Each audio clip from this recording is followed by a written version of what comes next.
नमस्कार साथियों, कैसे हैं आप सभी लोग?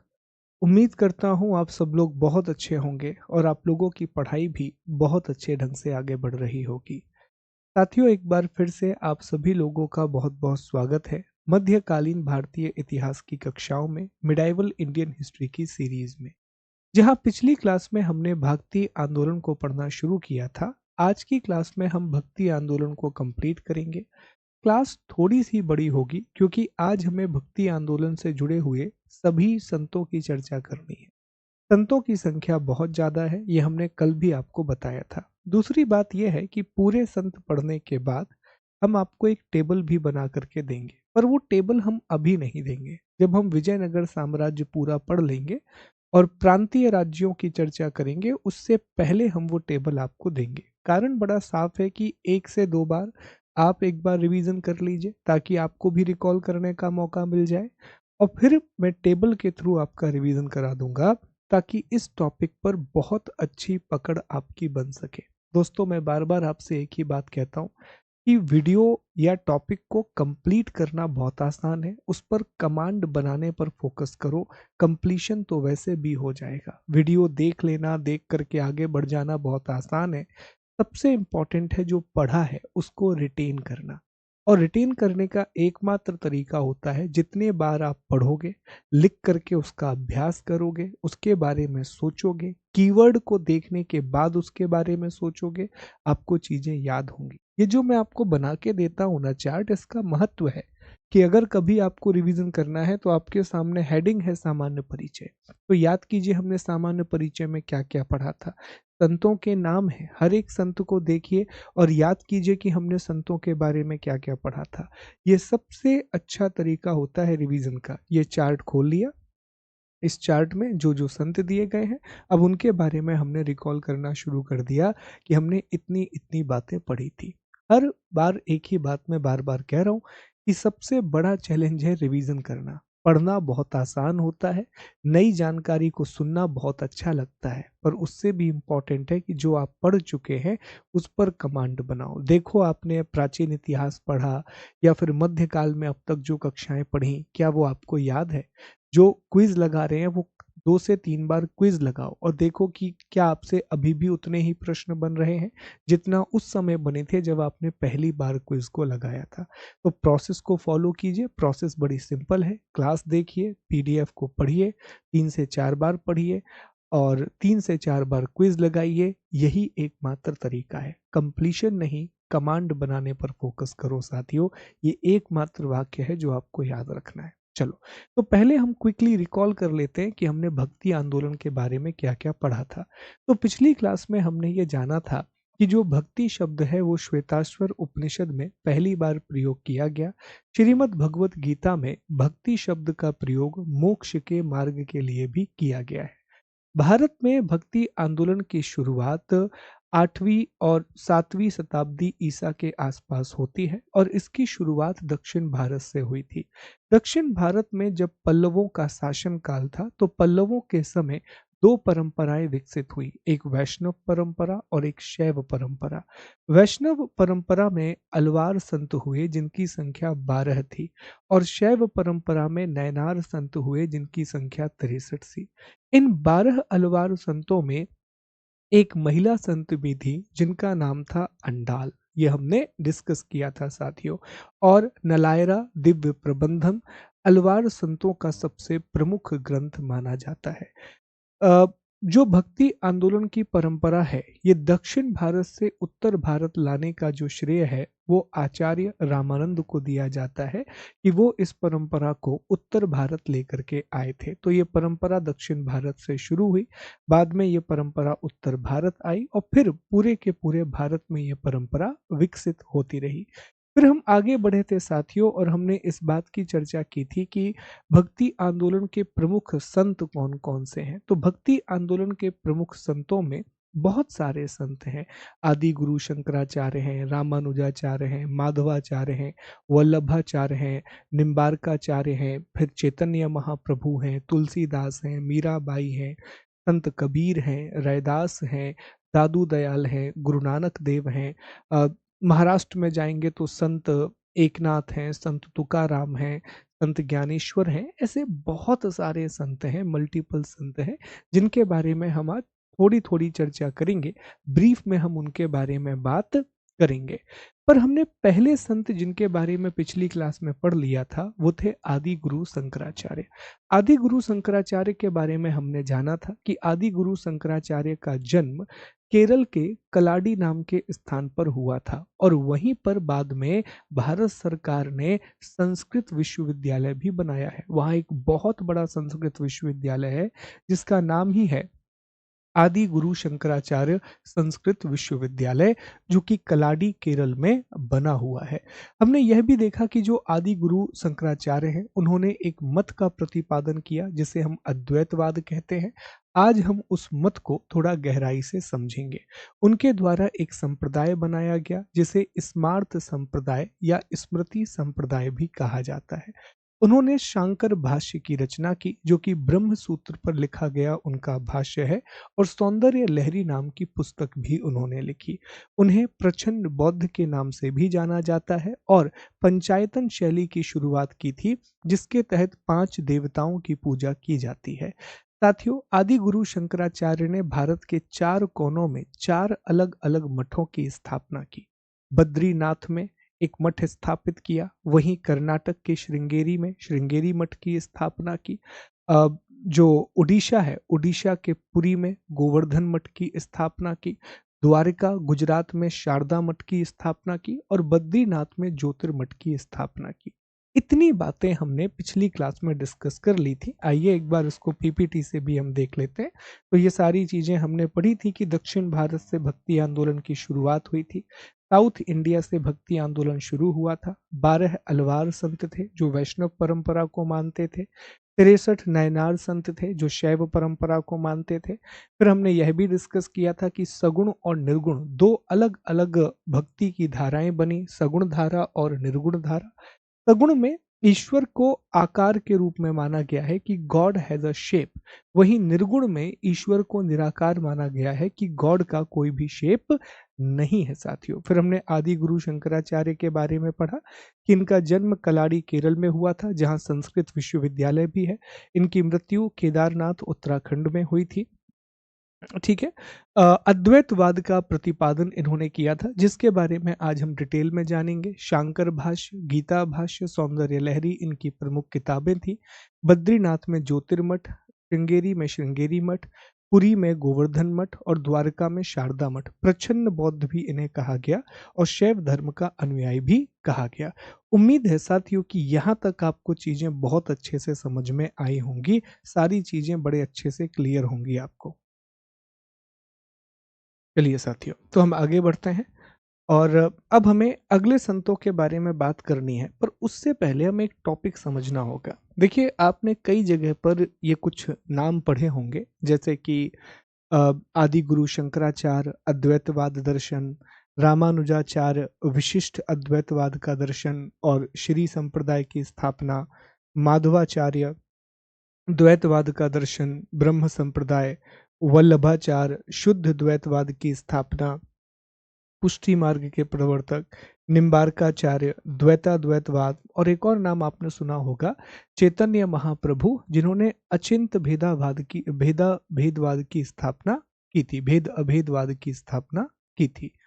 तो ये सारे अलग अलग नाम आपने जरूर सुने होंगे। तो पहले हम एक काम करते हैं कि संतों को पढ़ने से पहले थोड़ा सा बहुत ब्रीफ में इन दर्शनों के बारे में समझ लेते हैं कि आखिर ये फिलॉसफीज क्या हैं, इनसे क्या एक सार निकलता है, और फिर हम संतों के बारे में पढ़ेंगे। तो थोड़ा सा आज की क्लास में हम 20 या 22 मिनट दर्शन की चर्चा करेंगे और फिर दोबारा से अपने टॉपिक पर हम आ जाएंगे। देखो, इसके लिए सबसे पहले आपको रूट पे जाना पड़ेगा और एक चार्ट मैं बना रहा हूँ, उस चार्ट को बहुत अच्छे से समझना।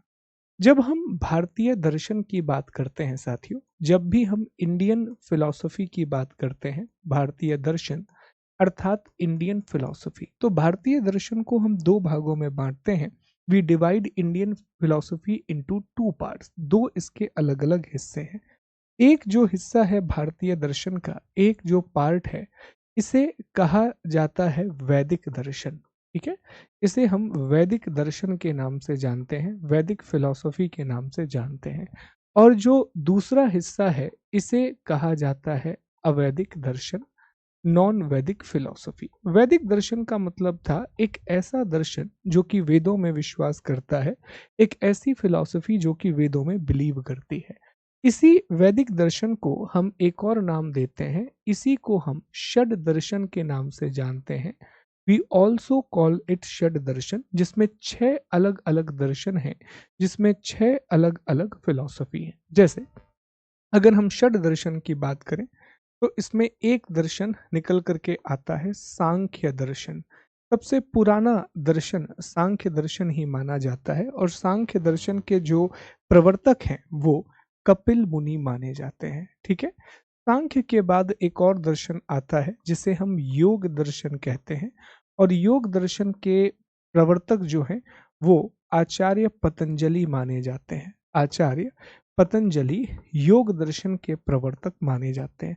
इसके बाद साथियों एक और जो फिलॉसफी है, एक और जो दर्शन है, उसे हम नाम देते हैं न्याय दर्शन और न्याय दर्शन के प्रवर्तक गौतम ऋषि या गौतम मुनि माने जाते हैं। इसी से एक और दर्शन जुड़ा हुआ है जिसे हम कहते हैं वैशेषिक दर्शन। ठीक है। और वैशेषिक दर्शन के प्रवर्तक कणाद मुनि या कणाद ऋषि माने जाते हैं। फिर एक और दर्शन आता है जिसे हम कहते हैं साथियों पूर्व मीमांसा। ये मीमांसा दर्शन आता है, पूर्व मीमांसा। जो पूर्व मीमांसा दर्शन है इसके प्रवर्तक जैमिनीय को माना जाता है। ऋषि जैमिनी को इसका प्रवर्तक माना जाता है। और एक और दर्शन आता है जिसे हम उत्तर मीमांसा कहते हैं और चूंकि ये आखिरी दर्शन है तो इसे वेदांत दर्शन भी कहा जाता है और इसके जो प्रतिपादक हैं वो महर्षि बादरायण हैं, जिन्होंने ब्रह्म सूत्र की रचना की थी, जिन्होंने ब्रह्म सूत्र नामक एक किताब लिखी जिस पर बहुत सारे लोगों ने भाष्य लिखा। अब होता यह है कि ये जो उत्तर मीमांसा है, इंग्लिश में भी यही वर्ड है तो परेशान मत होना। ये जो उत्तर मीमांसा का दर्शन है प्यारे दोस्तों, जिसे हम वेदांत कहते हैं, बादरायण ऋषि रहे जिन्होंने ब्रह्म सूत्र नाम की किताब लिखी। इससे 6 अलग अलग विचार, इससे बहुत सारी विचारधाराएं निकली। इस वेदांत दर्शन से अलग अलग दर्शनों का प्रतिपादन हुआ, डिफरेंट डिफरेंट फिलॉसफीज निकली। तो इसको समझने के लिए थोड़ा सा मैं ये चार्ट ऊपर नीचे करने वाला हूँ, तो ध्यान दीजिएगा। अब मैं इसको यहाँ पर ले जाऊंगा और फिर आपको समझाने का प्रयास करूंगा कि कौन सा दर्शन निकला। उम्मीद है कि यहाँ तक ये टॉपिक आपको क्लियर हुआ होगा। तो अब ये जो उत्तर मीमांसा है, ये जो उत्तर मीमांसा है प्यारे दोस्तों, यहाँ से हमें बहुत सारे दर्शन देखने के लिए मिलते हैं।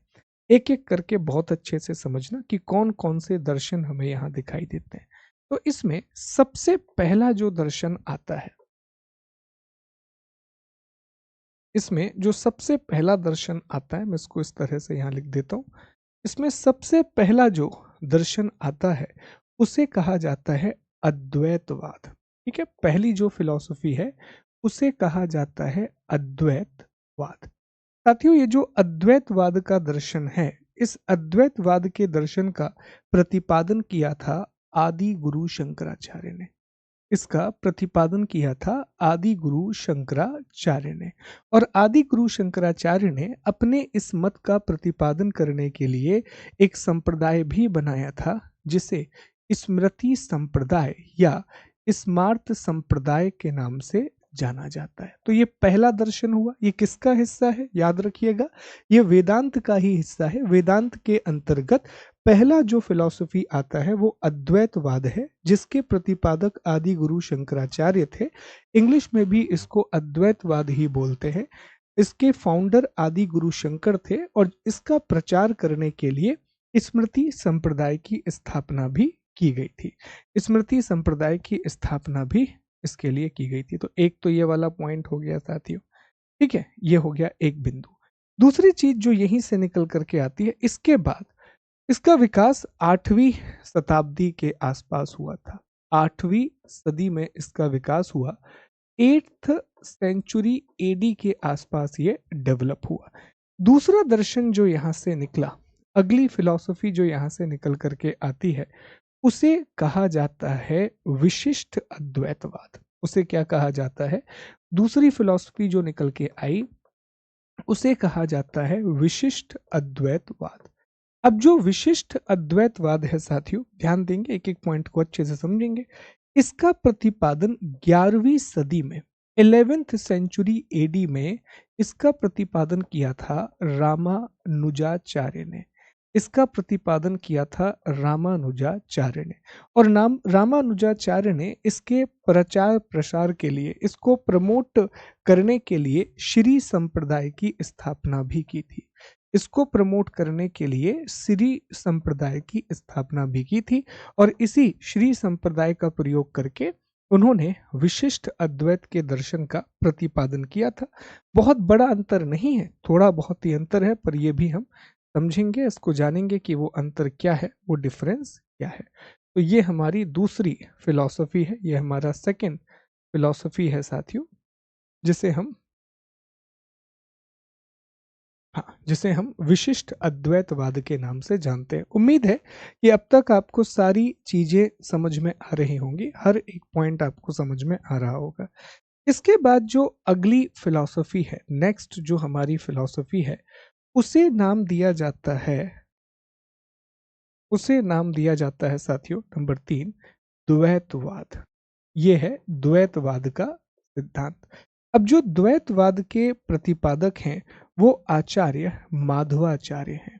ठीक है, माधवाचार्य के द्वारा लगभग 13वीं सदी के आसपास, लगभग 13वीं सदी के आसपास, ये सब मैं ईसा की बात कर रहा हूँ, ये सब कुछ मैं एडी की बात कर रहा हूँ, तो कोई भी कंफ्यूज मत होना। 13वीं सदी के आसपास उन्होंने द्वैतवाद का प्रवर्तन किया और इसके प्रचार के लिए उन्होंने ब्रह्म संप्रदाय की स्थापना की, जहां वो कृष्ण भक्ति पर जोर देते थे, जहां वो कृष्ण भक्ति पर जोर देते थे। तो ब्रह्म संप्रदाय की उन्होंने स्थापना की थी इसको प्रमोट करने के लिए। ठीक है, तो अब तक 3 फिलॉसफी क्लियर है, बहुत ध्यान से समझिएगा। अद्वैतवाद आदि गुरु शंकर, स्मृति संप्रदाय, विशिष्ट अद्वैतवाद 11वीं सदी में आचार्य रामानुजाचार्य, और द्वैतवाद आचार्य माधवाचार्य ने लगभग 13वीं सदी के आसपास प्रस्तुत किया।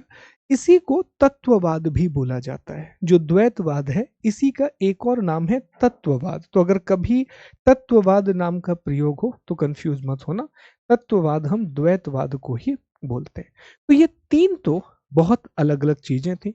अब इसके बाद 3 और चीजें आती हैं जो इन्हीं से मिली जुली हैं या इन्हीं से बहुत हद तक जुड़ी हैं। इसमें एक जो नाम आता है प्यारे साथियों, वो नाम आता है, मैं यहाँ लिख देता हूँ पहले सारी चीजों को। तो अगला जो फिलॉसफी है वो है द्वैत अद्वैतवाद। द्वैत अद्वैतवाद, इसमें दोनों चीजें हैं। अब आप इसको भेद अभेदवाद भी कहा जाता है, इसे भेद अभेदवाद भी कहा जाता है। आप लोग इसे भेदा भेद बोलते हैं, पर एक्चुअल में वो भेद और अभेदवाद है। तो ये जो द्वैत अद्वैतवाद है या जो भेद अभेदवाद है, इसका प्रतिपादन निम्बकाचार्य जी ने किया था। माना जाता है कि 13वीं या 14वीं सदी के आसपास तमिल में जो आचार्य निम्बकाचार्य थे, उन्होंने इसका प्रतिपादन किया था। भेद अभेद बहुत अलग फिलॉसफी है, बहुत डिफरेंट किस्म की फिलॉसफी है। और इनका जो संप्रदाय था निम्बकाचार्य का, उसे हम हंस संप्रदाय या सनकदी संप्रदाय के नाम से जानते हैं, जहां पर इन्होंने राधा कृष्ण की पूजा पर बल दिया। जो राधा कृष्ण की पूजा पद्धति है वो हंस संप्रदाय की पद्धति है, जो जिसका प्रतिपादन निम्बकाचार्य जी के द्वारा किया गया था। हम जानेंगे ये क्या होता है, पहले बस हम नाम समझने की कोशिश कर रहे हैं। पहले हम इन नामों को समझ लें एक बार कि कौन कौन से अलग अलग दर्शन हैं, ताकि हम टॉपिक को आसानी से समझ सकें। इसके बाद एक और फिलॉसफी आई जिसे हम शुद्ध जिसे हम शुद्ध अद्वैतवाद के नाम से जानते हैं। अब जो शुद्ध अद्वैतवाद है, इसका प्रतिपादन वल्लभाचार्य के द्वारा किया गया था। इसका प्रतिपादन वल्लभाचार्य या आचार्य वल्लभाचार्य के द्वारा किया गया था, शुद्ध अद्वैतवाद का प्रतिपादन। और वल्लभाचार्य ने इसका पुष्टि मार्ग संप्रदाय की स्थापना की थी। इसका प्रचार करने के लिए उन्होंने पुष्टि मार्ग संप्रदाय बनाया था और यह भी कृष्ण भक्ति से ही जुड़ा हुआ है। It is also associated with the Krishna भक्ति। तो एक और संप्रदाय हो गया। ये सारी चीजें याद रखते जाइएगा, बड़ी महत्वपूर्ण चीजें हम पढ़ रहे हैं, बड़ा इंपॉर्टेंट है। सीधा सीधा प्रश्न यहाँ से बनता है। और आखिरी में साथियों एक और फिलॉसफी आती है नंबर 6, जिसे हम कहते हैं अचिंत्य भेदा भेद। ठीक है, या अचिंत भेद अभेदवाद। ठीक है, इसका जो प्रतिपादन है साथियों, अचिंत भेदा भेद का प्रतिपादन वो किया था 15वीं सदी के आसपास चैतन्य महाप्रभु ने। चैतन्य महाप्रभु के द्वारा इसका प्रतिपादन किया गया और चैतन्य महाप्रभु ने इसको बढ़ावा देने के लिए गोसाई या गौंडेय संप्रदाय की स्थापना की थी। ये विशेष तौर पर बंगाल में प्रचलित था, प्राइमरली ये बंगाल में प्रचलित था। तो ये हमें अलग अलग बातें देखने के लिए मिलती हैं, ये हमें अलग अलग चीजें दिखाई देती हैं साथियों। ठीक है, गौंडीय या इसी को गोसाई कहा जाता है, ये संप्रदाय इनका प्रचलित था। तो अभी हम बहुत बेसिक बातों को समझ पाए, हमने बहुत बेसिक कंसेप्ट को समझा है कि सर भारतीय दर्शन को 2 भागों में बांटा गया है। एक वैदिक दर्शन अर्थात वो जो वेदों में विश्वास करते हैं, और दूसरा अवैदिक दर्शन अर्थात वो जो वेदों में विश्वास नहीं करते। वैदिक दर्शन में सांख्य दर्शन है कपिल मुनि, योग दर्शन है पतंजलि, न्याय दर्शन है गौतम, वैशेषिक दर्शन है कणाद, पूर्व मीमांसा जैमिनी और उत्तर मीमांसा जिसे हम वेदांत दर्शन के नाम से भी जानते हैं आचार्य बादरायण, जिन्होंने ब्रह्मा सूत्र नाम की किताब लिखी। इसी वेदांत दर्शन से बहुत सारी विचारधाराओं की उत्पत्ति हुई है। इसी वेदांत फिलॉसफी से बहुत अलग अलग विचारधाराएं निकली हैं, क्योंकि वेदांतों में उपनिषदों पर बहुत गहन चर्चा की गई है। तो इसी से अलग अलग परंपराएं निकली। जैसे हमने जाना कि सबसे पहले अद्वैतवाद का दर्शन आया, सबसे पहले अद्वैतवाद की फिलॉसफी आई। ठीक है, अद्वैतवाद का दर्शन आया और अद्वैतवाद का जो दर्शन है इसके प्रतिपादक थे आदि गुरु शंकराचार्य। आदि गुरु शंकराचार्य ने 8वीं शताब्दी में अद्वैतवाद के दर्शन का प्रतिपादन किया और स्मृति या स्मार्त संप्रदाय की स्थापना की। फिर हम आगे बढ़े, हमने देखा कि लगभग 300 सालों के बाद 11वीं सदी में आचार्य रामानुजाचार्य आते हैं और आचार्य रामानुजाचार्य ने अद्वैतवाद में संशोधन किया, अद्वैतवाद में अमेंडमेंट किया और विशिष्ट अद्वैतवाद के सिद्धांत का प्रतिपादन किया और विशिष्ट अद्वैतवाद का को प्रचार करने के लिए श्री संप्रदाय की स्थापना की।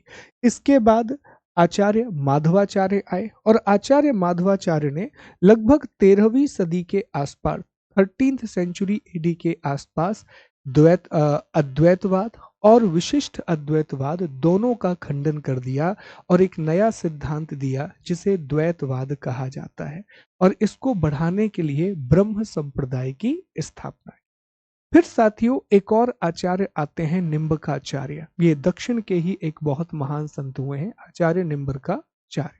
तो आचार्य निम्बकाचार्य ने लगभग 13वीं 14वीं शताब्दी में 13th 14th सेंचुरी एडी के आसपास द्वैतवाद और अद्वैतवाद और विशिष्ट अद्वैतवाद, इन दोनों को मिला करके एक नई फिलॉसफी दी। द्वैत और अद्वैतवाद को मिला करके एक फिलॉसफी दी और इस फिलॉसफी को कहा जाता है साथियों द्वैत अद्वैतवाद, या इसी को द्वैतवाद या भेद अभेदवाद के नाम से जाना जाता है। तो निम्बकाचार्य ने द्वैत और अद्वैत इन दोनों को मिला करके एक नया विचार दिया जिसे हम द्वैत अद्वैतवाद या भेद अभेदवाद के नाम से जानते हैं। इन्होंने हंस संप्रदाय की स्थापना की जिसे सनकदी संप्रदाय भी कहा जाता है, जिसे हम सनकदी फिलॉसफी के नाम सनकदी संप्रदाय के नाम से जानते हैं और राधा कृष्ण भक्ति की परंपरा को इन्होंने शुरू किया। इसके बाद साथियों वल्लभाचार्य आते हैं और आचार्य वल्लभाचार्य ने दोनों का संशोधन किया। शंकर के द्वारा दिए गए अद्वैतवाद का और रामानुजाचार्य के द्वारा दिए गए विशिष्ट अद्वैतवाद का, इन दोनों का संशोधन करके एक नई विचारधारा प्रस्तुत की जिसे हम शुद्ध अद्वैत के नाम से जानते हैं, वो भी हम जानेंगे। और इसका प्रचार प्रसार करने के लिए वल्लभी संप्रदाय या पुष्टि मार्ग संप्रदाय की स्थापना की और ब्रह्मा के रूप में कृष्ण की पूजा को शुरू किया। फिर साथियों, बंगाल वाले क्षेत्र में लगभग 16वीं सदी के आसपास चैतन्य महाप्रभु आते हैं और चैतन्य महाप्रभु ने भी द्वैतवाद और अद्वैतवाद इन दोनों को आपस में जोड़ा और जोड़ने के बाद अपनी एक विचारधारा प्रस्तुत की और उसे कहा गया अचिंत भेद अभेदवाद या अचिंत द्वैत अद्वैतवाद। उसको अचिंत भेद अभेदवाद भी कहा जाता है और उसी को हम अचिंत द्वैत अद्वैतवाद भी कहते हैं। और इसका प्रचार प्रसार करने के लिए गोसाई संघ या गौंडेय संप्रदाय की स्थापना इन्होंने की थी, जो विष्णु भक्ति को बढ़ावा देते हैं, जो विष्णु भक्ति को प्रमोट करते हैं। तो ये एक बेसिक आइडिया भी मैंने आपको दिया है कि कौन कौन सी अलग अलग विचारधाराएं हुई, किसने किसका प्रतिपादन किया था। परेशान मत होना, ये सारी चीज हम आपको पीपीटी बना करके अलग से डलवा देंगे, so do not worry about it. पर मैं उम्मीद करूंगा कि यहाँ से एटलीस्ट आपको ये बेसिक बातें समझ में आ गई होंगी, इनके नाम समझ में आ गए होंगे, किसने किसका प्रतिपादन किया यह भी आपको समझ में आ गया होगा। अब थोड़ा थोड़ा ना हम बस एक एक लाइन में इनको समझ भी लेते हैं कि आखिर ये सिद्धांत क्या कहते हैं। अद्वैतवाद, विशिष्ट अद्वैत, द्वैतवाद, द्वैत अद्वैतवाद, शुद्ध अद्वैतवाद और अचिंत भेद अभेदवाद क्या है, इनके बारे में एक ब्रीफ जान लेते हैं। देखो, इन तीनों के लिए आपको समझना पड़ेगा कि जो ये दर्शन है, ये पूरा का पूरा दर्शन, ये तीन चीजों पर आधारित है। ये जो पूरी की पूरी फिलॉसफी है, ये तीन चीजों पर आधारित है। ये मानती है कि दुनिया में तीन चीजें हैं। सबसे ऊपर है ब्रह्मा। ब्रह्मा को ही हम ईश्वर या गॉड के नाम से जानते हैं। और जो ब्रह्मा है, ये क्रिएटर है, अर्थात ये सब कुछ बनाने वाला है। इसको हम निर्माता भी कह सकते हैं कि ये सब कुछ बनाने वाला है, ये सबसे ऊपर है, ये सुप्रीम है। इसी को हम गॉड के नाम से जानते हैं। जो कुछ भी है वो सब कुछ ब्रह्मा ने बनाया है। वो it is everything is created by Brahma, पहली फिलॉसफी। दूसरा तत्व ये कहता है कि दूसरी चीज जो होती है वो है जीव। ठीक है, जीव, इंग्लिश में भी इसे हम जीवा ही बोलते हैं। जो जीव है, इसी को हम आत्मन भी बोल देते हैं। ठीक है, जीव को हम आत्मन भी बोल देते हैं, इसी को हम चेतन भी बोल देते हैं। जीव मतलब सिंपल भाषा में आप हम जितने भी यहाँ पर जीव हैं उन सभी के लिए जीव शब्द का प्रयोग किया गया है। और तीसरी जो चीज है वो है जगत। जगत, तीसरी जो चीज है वो है जगत। ठीक है, अब जगत जो है ये पूरा संसार, ओके, ये हमारा पूरा का पूरा ब्रह्मांड, पूरा संसार, पूरा ब्रह्मांड, जो कुछ भी इस संसार में है, ये सारी चीजें जगत कहलाई। तो जो भी हम कह सकते हैं कि फिजिकल हमारे आसपास जो हम चीजें देख रहे हैं, इसी को जगत कहा जाता है। इसी को हम अचेतन भी बोल देते हैं साथियों, इसी को हम अचेतन भी बोल देते हैं। तो तीन चीजें होती हैं, बहुत सिंपल भाषा में याद रखना।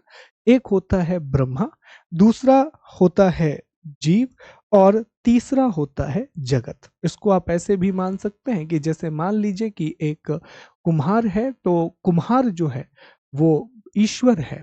जो मिट्टी है, मिट्टी जिसे से वो घड़ा बना रहा है, वो जीव है। और जहाँ जिस जगह पे बैठ के वो सब कुछ बना रहा है वो जगत है। ऐसे भी आप समझ सकते हैं इस तरीके को। तो ब्रह्मा ईश्वर है, जीव मतलब आप और हम हैं, जगत मतलब जो कुछ भी हमें दिखाई दे रहा है, ये पूरा ब्रह्मांड, ये सब कुछ जगत कहलाता है। बस इन्हीं तीन चीजों पर द्वैतवाद, अद्वैतवाद, विशिष्ट अद्वैतवाद या फिर शुद्ध अद्वैतवाद, अचिंत भेद अभेदवाद, ये सारी फिलॉसफी इसी पर डिपेंड करती है। ये पूरी की पूरी कहानी इसी पर डिपेंड करती है। तो ये तीन चीजें उम्मीद करूंगा आपको याद रहेंगी, ब्रह्मा, जीव और जगत, ये तीन चीजें। अब एक एक फिलॉसफी में हम इनको रखते हैं। सबसे पहले इसमें आता है अद्वैतवाद, कि सर अद्वैतवाद क्या कहता है, what do you mean by Advaita philosophy.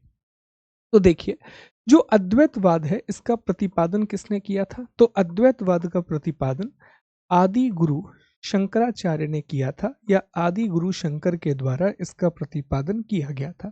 लगभग 8वीं शताब्दी के आसपास। ये भी आपको याद होगा कि जो आदि गुरु शंकर हैं, इन्हें भक्ति धारा का विचारक नहीं माना जाता। रीजन ये है कि इन्होंने भक्ति का समर्थन नहीं किया था। ही डिड नॉट सपोर्ट भक्ति, है ना। इन्होंने ज्ञान मार्ग का समर्थन किया था। तो ये भक्ति मार्गी नहीं थे, ये भक्ति मार्गी नहीं थे, ये ज्ञान मार्गी थे। ये विशेष तौर पे ध्यान रखना, ये भक्ति मार्गी नहीं थे, ये ज्ञान मार्गी थे। ये इसलिए बता रहा हूं कि एक बार एक सवाल पूछा गया था कि भक्ति आंदोलन को दार्शनिक आधार सबसे पहले किसने प्रदान किया था। जो भक्ति मूवमेंट है उसको फिलोसफिकल वैल्यू सबसे पहले किसने दी थी, तो आदि गुरु शंकराचार्य नहीं है, वो है रामानुजाचार्य, जिन्होंने भक्ति मार्ग का प्रवर्तन किया था, जिन्होंने कहा था कि भक्ति मार्ग का प्रयोग करके आपको मोक्ष मिल सकता है।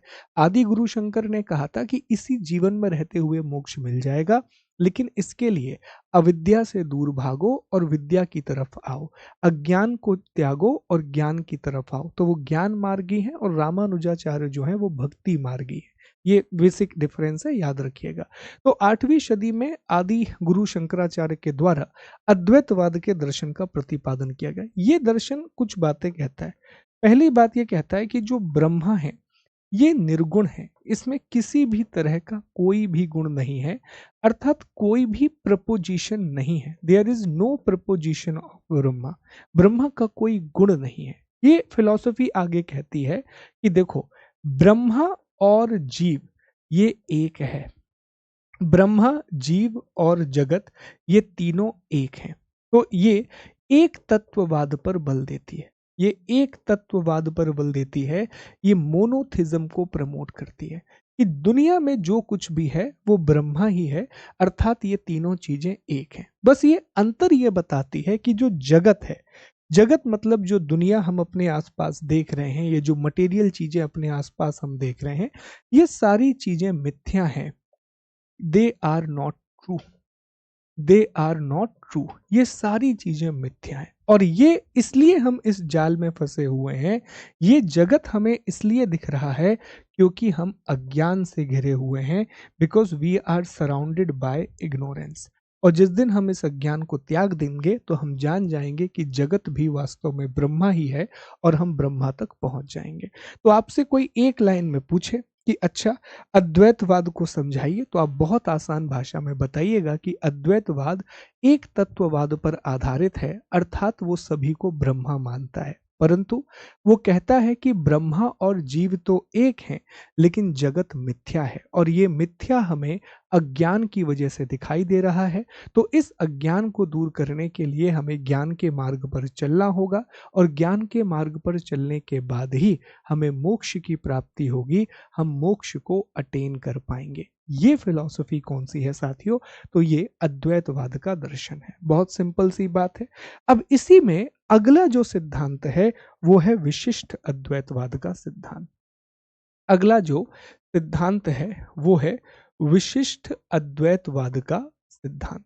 अब जो विशिष्ट अद्वैतवाद का दर्शन है इसका प्रतिपादन 11वीं सदी में हुआ, लगभग 300 साल का अंतर है, और ये रामानुजाचार्य के द्वारा प्रतिपादित किया गया। ये वास्तव में भक्ति आंदोलन के पहले संत भी कहे जा सकते हैं, क्योंकि इन्होंने भक्ति मार्ग की शुरुआत की थी। क्योंकि आदि गुरु शंकराचार्य तो भक्ति मार्ग को नहीं मानते थे, आदि गुरु शंकराचार्य जो है वो ज्ञान मार्ग को मानते थे। रामानुजाचार्य ने ये जो मत आदि गुरु शंकर ने दिया था उसमें संशोधन किया, उसमें थोड़ा सा अमेंडमेंट किया, और उन्होंने कहा, उन्होंने एक बात कही कि आप कह रहे हो कि जगत मिथ्या है। समझना बात को, आप कह रहे हो कि जगत जो है वो मिथ्या है, और जगत मिथ्या है क्योंकि इसके पीछे अज्ञान है, और अज्ञान की वजह से माया की उत्पत्ति होती। माया मतलब स्नेह, मोह, अज्ञान, इसी को हम माया बोलते हैं।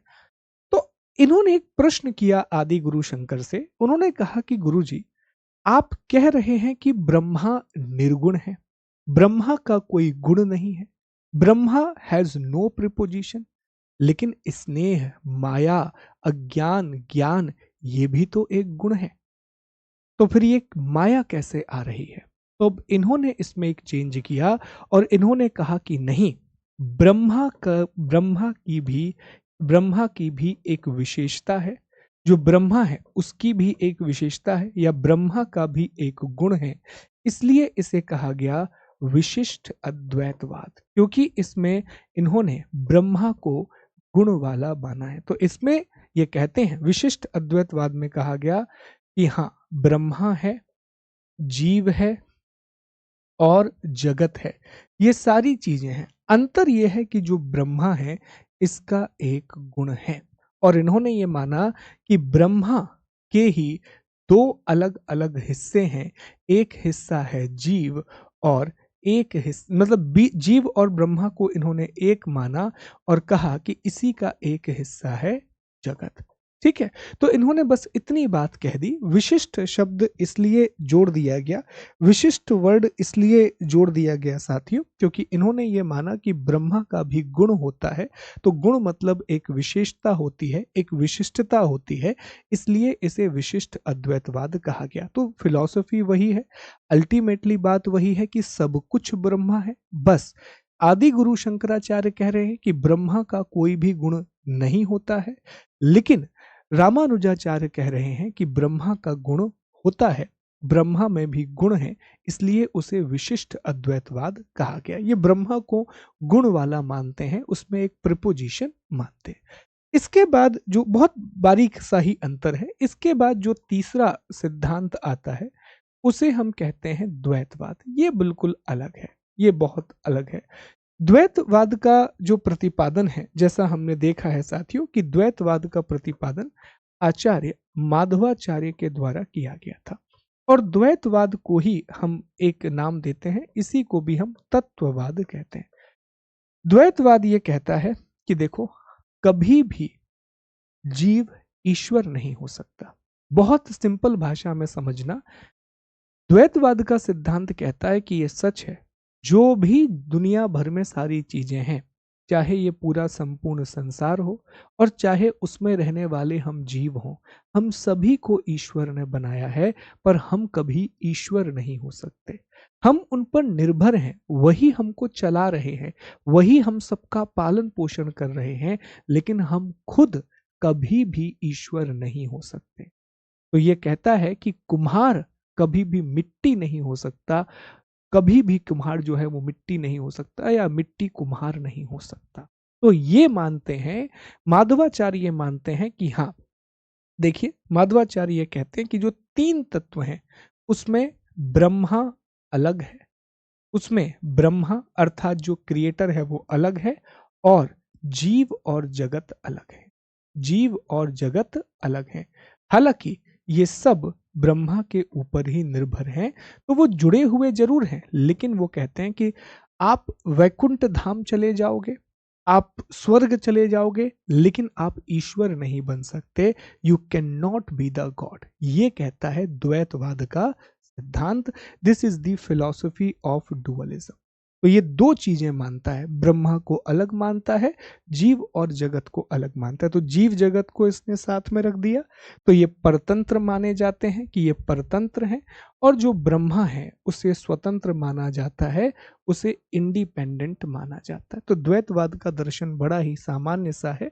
द्वैतवाद की फिलॉसफी बहुत ही आसान सी फिलॉसफी है, जो आपको याद रखनी है साथियों। इसके बाद अगला जो सिद्धांत है, अगली जो फिलॉसफी है, वो द्वैत अद्वैतवाद का सिद्धांत है। अब इसको जरा समझते हैं। अगला जो सिद्धांत है वो कौन सा सिद्धांत है? द्वैत अद्वैतवाद। द्वैत अद्वैतवाद का सिद्धांत है। इसी को हम भेद अभेदवाद कहते हैं। ये थोड़ा सा ना कंफ्यूजिंग फिलॉसफी है, इसे हम भेद अभेदवाद कहते हैं। अब हमने अभी डिस्कस किया था कि इस सिद्धांत का जो प्रतिपादन है वो आचार्य निम्बकाचार्य जी के द्वारा किया गया था। ठीक है, निम्बकाचार्य के द्वारा इस पूरे के पूरे सिद्धांत का प्रतिपादन किया गया था। इसमें ये द्वैतवाद को भी मानते हैं, लेकिन ये अद्वैतवाद को भी मानते हैं। ये दोनों को एक्सेप्ट करते हैं। ये कहते हैं कि हाँ, ये बात मैं मानने को तैयार हूं कि ब्रह्मा अलग है, ये बात मैं मानने को तैयार हूं कि ब्रह्मा अलग है, और वहीं जीव और जगत अलग है, इसमें कोई डाउट नहीं है। लेकिन ये एक दूसरे पर निर्भर हैं। They are dependent on each other. इनकी निर्भरता एक दूसरे पर है। They are dependent on each other. ठीक है, तो अब ये सिद्धांत अलग कैसे है सर? निर्भरता वाली बात तो आपने द्वैत में भी की थी। ये कहता है कि ब्रह्मा अलग है, अर्थात ये ईश्वर है, ये तो बिल्कुल ही अलग है। ये सब कुछ बनाने वाला है, अर्थात ये निर्माता है। ये कहते हैं जीव भी अलग है, जो जीव है वो भी अलग है, जैसे मान लीजिए हम हैं, मानव है। और जगत है, ये भी अलग है, अर्थात ये प्रकृति है। ये कहता है कि ये सारे अलग अलग हैं, ये तीनों को बिल्कुल अलग अलग मान रहा है, लेकिन कह रहा है कि ये तीनों आपस में जुड़े हुए हैं। ये बात बिल्कुल सच है कि ये तीनों अलग अलग हैं, लेकिन ये तीनों आपस में जुड़े हुए हैं। अगर ये आपस में नहीं जुड़ेंगे तो इस संसार का संचालन नहीं हो पाएगा, ये वर्ल्ड नहीं चलेगा। इसमें ये कहते हैं कि अंतर ये है कि जीव और जगत ये परिवर्तित होते रहते हैं, ये वॉलेटाइल हैं, ये चेंज होते रहते हैं, और जो ईश्वर है वो कभी भी परिवर्तन नहीं करता। वो एक सत्य है, वो इनफाइनाइट है, वो कभी भी नहीं बदलता। तो ये इनकी फिलॉसफी है। तो एक साथ ये कह रहे हैं कि तीनों अलग अलग हैं, लेकिन उसी समय ये कह रहे हैं कि नहीं, तीनों का एक दूसरे के बिना कोई अस्तित्व नहीं, स्पेशली ईश्वर के बिना किसी का अस्तित्व नहीं है। तो ये एक साथ जुड़े हुए हैं। तो द्वैत क्योंकि अलग अलग है, अद्वैत क्योंकि तीनों की एक दूसरे पर बहुत गहरी निर्भरता है। इसी को द्वैत और अद्वैतवाद कहा गया। बहुत बेसिक जानना है आपको, डिटेल में गहराई में जाने की जरूरत नहीं है। हम फिलॉसफी नहीं पढ़ रहे हैं, हम इतिहास पढ़ रहे हैं। इसके बाद एक और फिलॉसफी आई जिसे शुद्ध अद्वैतवाद कहा गया। ये बहुत सिंपल फिलॉसफी है, बहुत ही अच्छी और प्यारी फिलॉसफी है। जो शुद्ध अद्वैतवाद है, इसका प्रतिपादन आचार्य वल्लभाचार्य के द्वारा किया गया था। जो आचार्य वल्लभाचार्य हैं, जिन्होंने कृष्ण मार्ग में पुष्टि मार्ग भक्ति की एक धारा है, पुष्टि मार्ग की भक्ति धारा, ये कृष्ण भक्ति से जुड़ी हुई है। ठीक है, पुष्टि मार्ग के प्रवर्तक भी माने जाते हैं। इन्होंने ये सिद्धांत दिया था और इन्होंने संशोधन किया था, इन्होंने एक चेंज किया था, अमेंडमेंट किया था अद्वैतवाद की विचारधारा में, और इन्होंने चेंज किया था विशिष्ट अद्वैतवाद की परिभाषा में। और एक्चुअल में इन दोनों को इन्होंने बहुत सिंपल तरीके से प्रेजेंट कर दिया। देखो, इन्होंने एक कहा कि यार, जब ब्रह्मा ही सब कुछ है, जब ब्रह्मा एक ही है, तो उसमें बहुत सारा विभाजन करने की क्या जरूरत है। तो आदि गुरु शंकराचार्य से ये एक बात में तो सहमत हैं कि सब कुछ ब्रह्मा है। लेकिन जब आदि गुरु शंकर ये कहते हैं कि नहीं, जगत मिथ्या है, जगत हमें दिख रहा है क्योंकि अज्ञान है, जब उस अज्ञान को दूर करोगे तब तुम्हें ब्रह्मा मिलेगा। फिर आचार्य रामानुजाचार्य आए, उन्होंने कहा कि नहीं, ऐसा नहीं है, जगत हमें इसलिए अलग दिखाई दे रहा है क्योंकि वो ईश्वर का ही एक गुण है। तो उन्होंने कहा कि ईश्वर गुण वाला है, अर्थात ब्रह्मा जो है उसमें भी गुण है। इन्होंने कहा ऐसा कुछ नहीं है, ना तो माया है ना कुछ भी है, एक ही सत्य है, वो है ब्रह्मा। जो कुछ है वो ब्रह्मा है। इन्होंने कहा कि ईश्वर तो है ही है, ब्रह्मा तो है ही है, इसी ब्रह्मा में जीव भी शामिल है, और इसी ब्रह्मा में जगत भी शामिल है। हर चीज ब्रह्मा है, उसका कोई भी ना विभाजन है, उसके ना कोई हिस्से हैं। क्योंकि विशिष्ट अद्वैतवाद में उन्होंने यही कहा था कि ब्रह्मा के अलग अलग भाग हैं, एक ब्रह्मा, एक जीव और एक जगत, ये अलग अलग हिस्से हैं। अद्वैतवाद में कहा था कि ब्रह्मा और जीव तो एक है, लेकिन जो जगत है वो मिथ्या है, उसके लिए हमें ज्ञान को दूर करना होगा। इन्होंने कहा ऐसा कुछ भी नहीं है, संसार में जो कुछ भी है वो सिर्फ एक सत्य है, वो है ब्रह्मा, अर्थात ईश्वर। और इसी ब्रह्मा के रूप में उन्होंने भगवान कृष्ण की पूजा की थी, इसी के रूप में उन्होंने कृष्ण को पूजा था। और आखिरी में नंबर 6 पर आता है साथियों, अचिंत्य अचिंत्य भेद अभेदवाद। अचिंत भेद अभेदवाद। ये जो अचिंत भेद अभेदवाद का सिद्धांत है, ये चैतन्य महाप्रभु के द्वारा दिया गया था। हम पढ़ेंगे अभी इनके बारे में। ये सिद्धांत चैतन्य महाप्रभु ने दिया था। इसमें इन्होंने यही बात कही, इन्होंने द्वैतवाद को भी माना और इन्होंने अद्वैतवाद को भी माना। बिल्कुल वही फिलॉसफी जिसमें कहा गया कि ब्रह्मा अलग है और जीव और जगत अलग है। ये इस बात में विश्वास करते हैं और ये यह कहते हैं कि ये एक दूसरे पर निर्भर हैं, लेकिन जीव और जगत ब्रह्मा पर निर्भर है, ब्रह्मा जीव और जगत पर निर्भर नहीं है। तो नया क्या आया सर? नया ये आया कि जो ब्रह्मा है वो अपने मर्जी के अनुसार, अपने विवेक के आधार पर चीजों को चलाता है। अगर ब्रह्मा चाहे तो खुद जब वो जीव और जगत पे फोकस करेगा, अपने हिसाब से सारे परिवर्तन कर देगा। और जब उसकी मर्जी नहीं है तो जो उसने शक्तियां बना रखी हैं, वो सारी की सारी शक्तियां ही जीव और जगत को आगे बढ़ाएंगी। इसको आप ऐसे जस्टिफाई कर सकते हैं कि जैसे मान लीजिए कि एक मकड़ी है। एक मकड़ी दो तरह से शिकार कर सकती है। अगर मकड़ी चाहे तो खुद सीधा शिकार भी कर सकती है, और मकड़ी चाहे तो एक जाल बुन करके रख जाए और वो जाल बना करके कहीं चला जाए, जाल में कोई शिकार आएगा और अपने आप फंस जाएगा। तो ये कहते हैं अचिंत्य। अचिंत्य का मतलब है जिसे आप सोच और समझ नहीं सकते, अर्थात ब्रह्मा कैसे इस दुनिया को चला रहा है, क्या वो खुद चला रहा है या उसकी शक्तियां चला रही हैं, कब शक्तियां चला रही हैं, कब ब्रह्मा खुद चला रहा है, इस बात को समझा नहीं जा सकता। इसलिए इसे कहा गया कि ये अचिंत भेद अभेदवाद है। This is the philosophy of अचिंत भेद अभेदवाद। तो ये साथियों हमारे अलग अलग सिद्धांत हैं। अगेन मैं कह रहा हूं कि एक बेसिक तरीके से हमने आपको ये सिद्धांत समझाए हैं, बहुत ही बुनियादी सतही तौर पर हमने इन बातों को समझा दिया कि एटलीस्ट एक आइडिया रहेगा।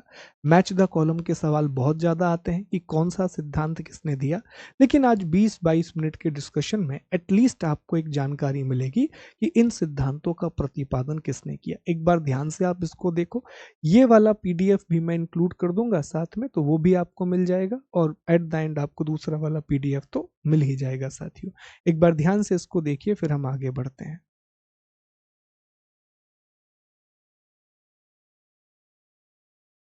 चलिए साथियों, तो अब हम आगे बढ़ते हैं और अब हम भक्ति आंदोलन के संतों की चर्चा करेंगे। अब क्या है, ये शब्द बीच में आएंगे भी तो आपको परेशान नहीं करेंगे और सारे शब्द बहुत अच्छे से क्लियर रहेंगे। चले, तो लगभग हमें 8-10 संतों के बारे में बात करनी है और इन 8-10 संतों को पढ़ने के बाद हमारा ये टॉपिक पूरी तरह से कंप्लीट हो जाएगा। तो सबसे पहले हम चर्चा करेंगे आचार्य रामानुजाचार्य की।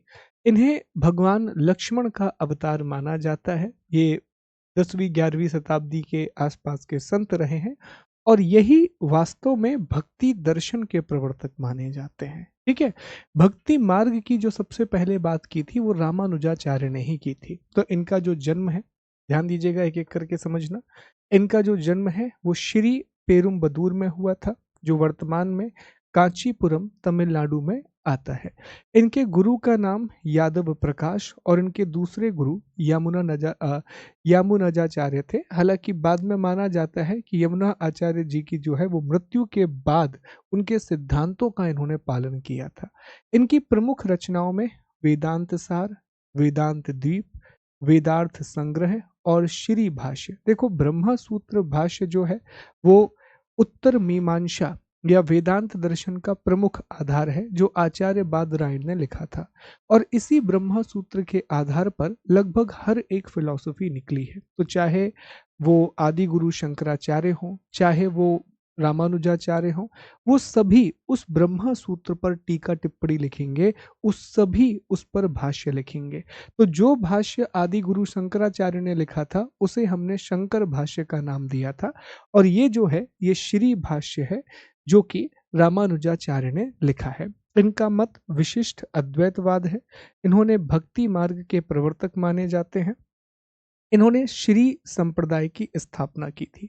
इनके द्वारा जिस संप्रदाय को स्थापित किया गया वो श्री संप्रदाय है। ये वैष्णव मत को मानते हैं। ये दो भागों में बट गया, एक वडकले जो मैसूर में उत्तर में प्रचलित हुआ, और तनकले जो कि दक्षिण में प्रचलित हुआ। चोल शासक कुलोतुंग प्रथम के साथ इनका विवाद हो गया था। कारण वही है कि जो कुलोतुंग प्रथम है वो शैव मत को मानते थे, ये वैष्णव पूजा करते थे। तो दोनों के बीच में एक विवाद भी हो गया था साथियों। और भक्ति को इन्होंने ही दार्शनिक आधार प्रदान किया था। भक्ति को इन्हीं के द्वारा एक फिलोसॉफिकल बेस दिया गया था डिवोशन के लिए। तो एक अगर बेसिक मुझे कुछ याद रखना हो कि सर बेस क्या है, तो बेस में मैं कुछ बातें याद रख सकता हूँ कि सर जब भी आचार्य रामानुजाचार्य की बात होगी तो इनका जन्म याद रखेंगे। बहुत बेसिक याद रखना कि पेरुम्बदूर नाम की जगह है कांचीपुरम में, तमिलनाडु में, वहां इनका जन्म हुआ था। यही भक्ति मार्ग के वास्तविक प्रवर्तक माने जाते हैं, कि भक्ति आंदोलन के या भक्ति मार्ग के प्रवर्तक माने गए। तीसरी बात, अगर हम इनकी प्रमुख रचनाओं की बात करें, हम इम्पोर्टेंट रचनाओं की बात करें, तो सबसे इम्पोर्टेंट है श्री भाष्य। बाकी वेदांत सार, वेदांत दर्शन अलग से है साथियों। एक और बात याद रखना कि इनके संप्रदाय का नाम था श्री संप्रदाय, और ये वैष्णव मत के संत थे। इनका विवाद कुलोतुंग प्रथम के साथ हुआ था, जो कि चोल राजा थे। अब याद करेंगे कि हमने प्राचीन भारतीय इतिहास में चोलों के बारे में पढ़ा था और वहां हमने कुलोतुंग प्रथम के बारे में बताया था। तो बस इतनी बेसिक बातें आपको पता होनी चाहिए। किताबें पूछी जाती हैं, कहाँ से संबंधित थे ये पूछा जाता है, मत कौन सा दिया था, विशिष्ट अद्वैत, तो ये तो याद हो ही गया होगा। वेदांत सार, वेदांत दीप, वेदार्थ संग्रह और श्री भाष्य, ये इनकी प्रमुख किताबें हैं। इसके बाद अगले जो आचार्य हैं, अगले जो संत हैं, वो हैं आचार्य माधवाचार्य। आचार्य माधवाचार्य को वायु देवता का तीसरा अवतार माना जाता है। आचार्य माधवाचार्य को वायु देवता का तीसरा अवतार माना जाता है। साथियों, इनका जन्म कर्नाटक के उडुपी में हुआ था। तो कर्नाटक के उडुपी में इनका जन्म हुआ था। ये द्वैतवाद के प्रतिपादक हैं। इनके संप्रदाय का नाम ब्रह्मा संप्रदाय या आनंद तीर्थ संप्रदाय था। इनकी किताबों में पूर्ण प्रज्ञ भाष्य है, जो कि ब्रह्मा सूत्र पर लिखा गया, और भारत तात्पर्य निर्णय है। पूर्ण प्रज्ञ भाष्य जो कि ब्रह्मा सूत्र पर लिखा गया, और भारत तात्पर्य निर्णय है। इनके बारे में ना एक कहानी है साथियों। कहा जाता है कि एक जहाज समुद्र से आ रहा था। इन्हें एक भविष्यवाणी हुई कि वो जहाज डूबने वाला है, और उस जहाज में भगवान कृष्ण और भगवान बलराम की मूर्ति है।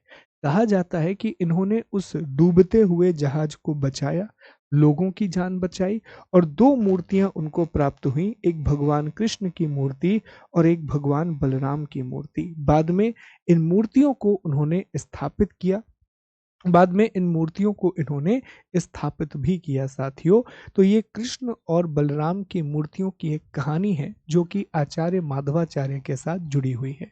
तो हमें क्या बात याद रखनी है, अगर हम अपने बेसिक्स को याद रखें कि हाँ सर, जैसे हमने रामानुजाचार्य के बारे में याद रखा था, उसी तरह से हमें माधवाचार्य के बारे में कुछ बातें याद रखनी होंगी। कि सर जो माधवाचार्य थे, इन्होंने द्वैतवाद का सिद्धांत दिया था। इनका जो जन्म है वो उडुपी कर्नाटक में इनका जन्म हुआ था। साथ ही साथ इन्होंने ब्रह्मा संप्रदाय की स्थापना की थी, जिसे आनंद तीर्थ भी कहा जाता है। और भारत तात्पर्य निर्णय नाम की इनकी एक प्रसिद्ध किताब रही।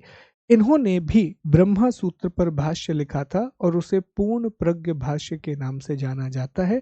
और भारत तात्पर्य निर्णय, ये दो इनकी प्रमुख किताबें रही। चलिए आगे बढ़ते हैं।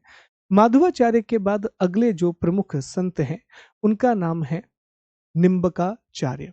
ठीक है, अभी हमने आचार्य निम्बकाचार्य के बारे में पढ़ा था कि आचार्य निम्बकाचार्य वो थे जिन्होंने द्वैत अद्वैतवाद का सिद्धांत दिया, जिसे भेद अभेदवाद का सिद्धांत भी कहा जाता है। माना जाता है कि ये सुदर्शन चक्र के अवतार थे, और इनका एक और नाम भास्कर है। इनका जन्म मद्रास में हुआ था, हालांकि इन्होंने वृंदावन को अपना कार्यक्षेत्र बनाया था। कुछ किताबें कहती हैं कि इनका जन्म रामानुजाचार्य के पहले हुआ, कुछ कहती हैं बाद में हुआ, और कुछ का कहना यह है कि रामानुजाचार्य के समय ही ये उनके समकालीन थे, उनके कंटेम्पररी थे। ये सवाल नहीं पूछे जाते। सवाल पूछा जाता है उनका जन्म कहाँ हुआ, मद्रास में। उनका कार्यक्षेत्र क्या था, वृंदावन। उन्हें सुदर्शन चक्र का अवतार माना जाता है। रामानुजाचार्य को भगवान लक्ष्मण का अवतार माना जाता है। माधवाचार्य को वायु का तीसरा अवतार माना जाता है।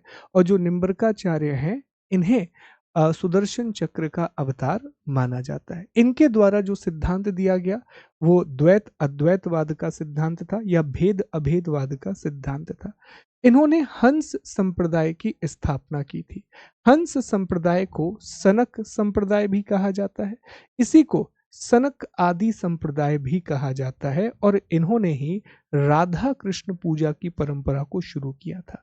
जो राधा कृष्ण पूजा की परंपरा है वो हंस संप्रदाय या सनक संप्रदाय या सनक आदि संप्रदाय के द्वारा शुरू की गई, जो आचार्य निम्बरकाचार्य के द्वारा स्थापित किया गया था। बड़ा इंपॉर्टेंट है, यहां से सवाल बन सकता है। ठीक है, इसकी उपशाखा राधा बल्लभ, इसी की उपशाखा है राधा बल्लभ, जिसके प्रवर्तक कवि हित हरिवंश माने जाते हैं। राधा बल्लभ इसकी उपशाखा है जिसके प्रवर्तक कवि हित हरिवंश माने जाते हैं। प्रमुख रचनाओं में सिद्धांत रत्न, ये एग्जाम में पूछा जा चुका है तो याद रखना।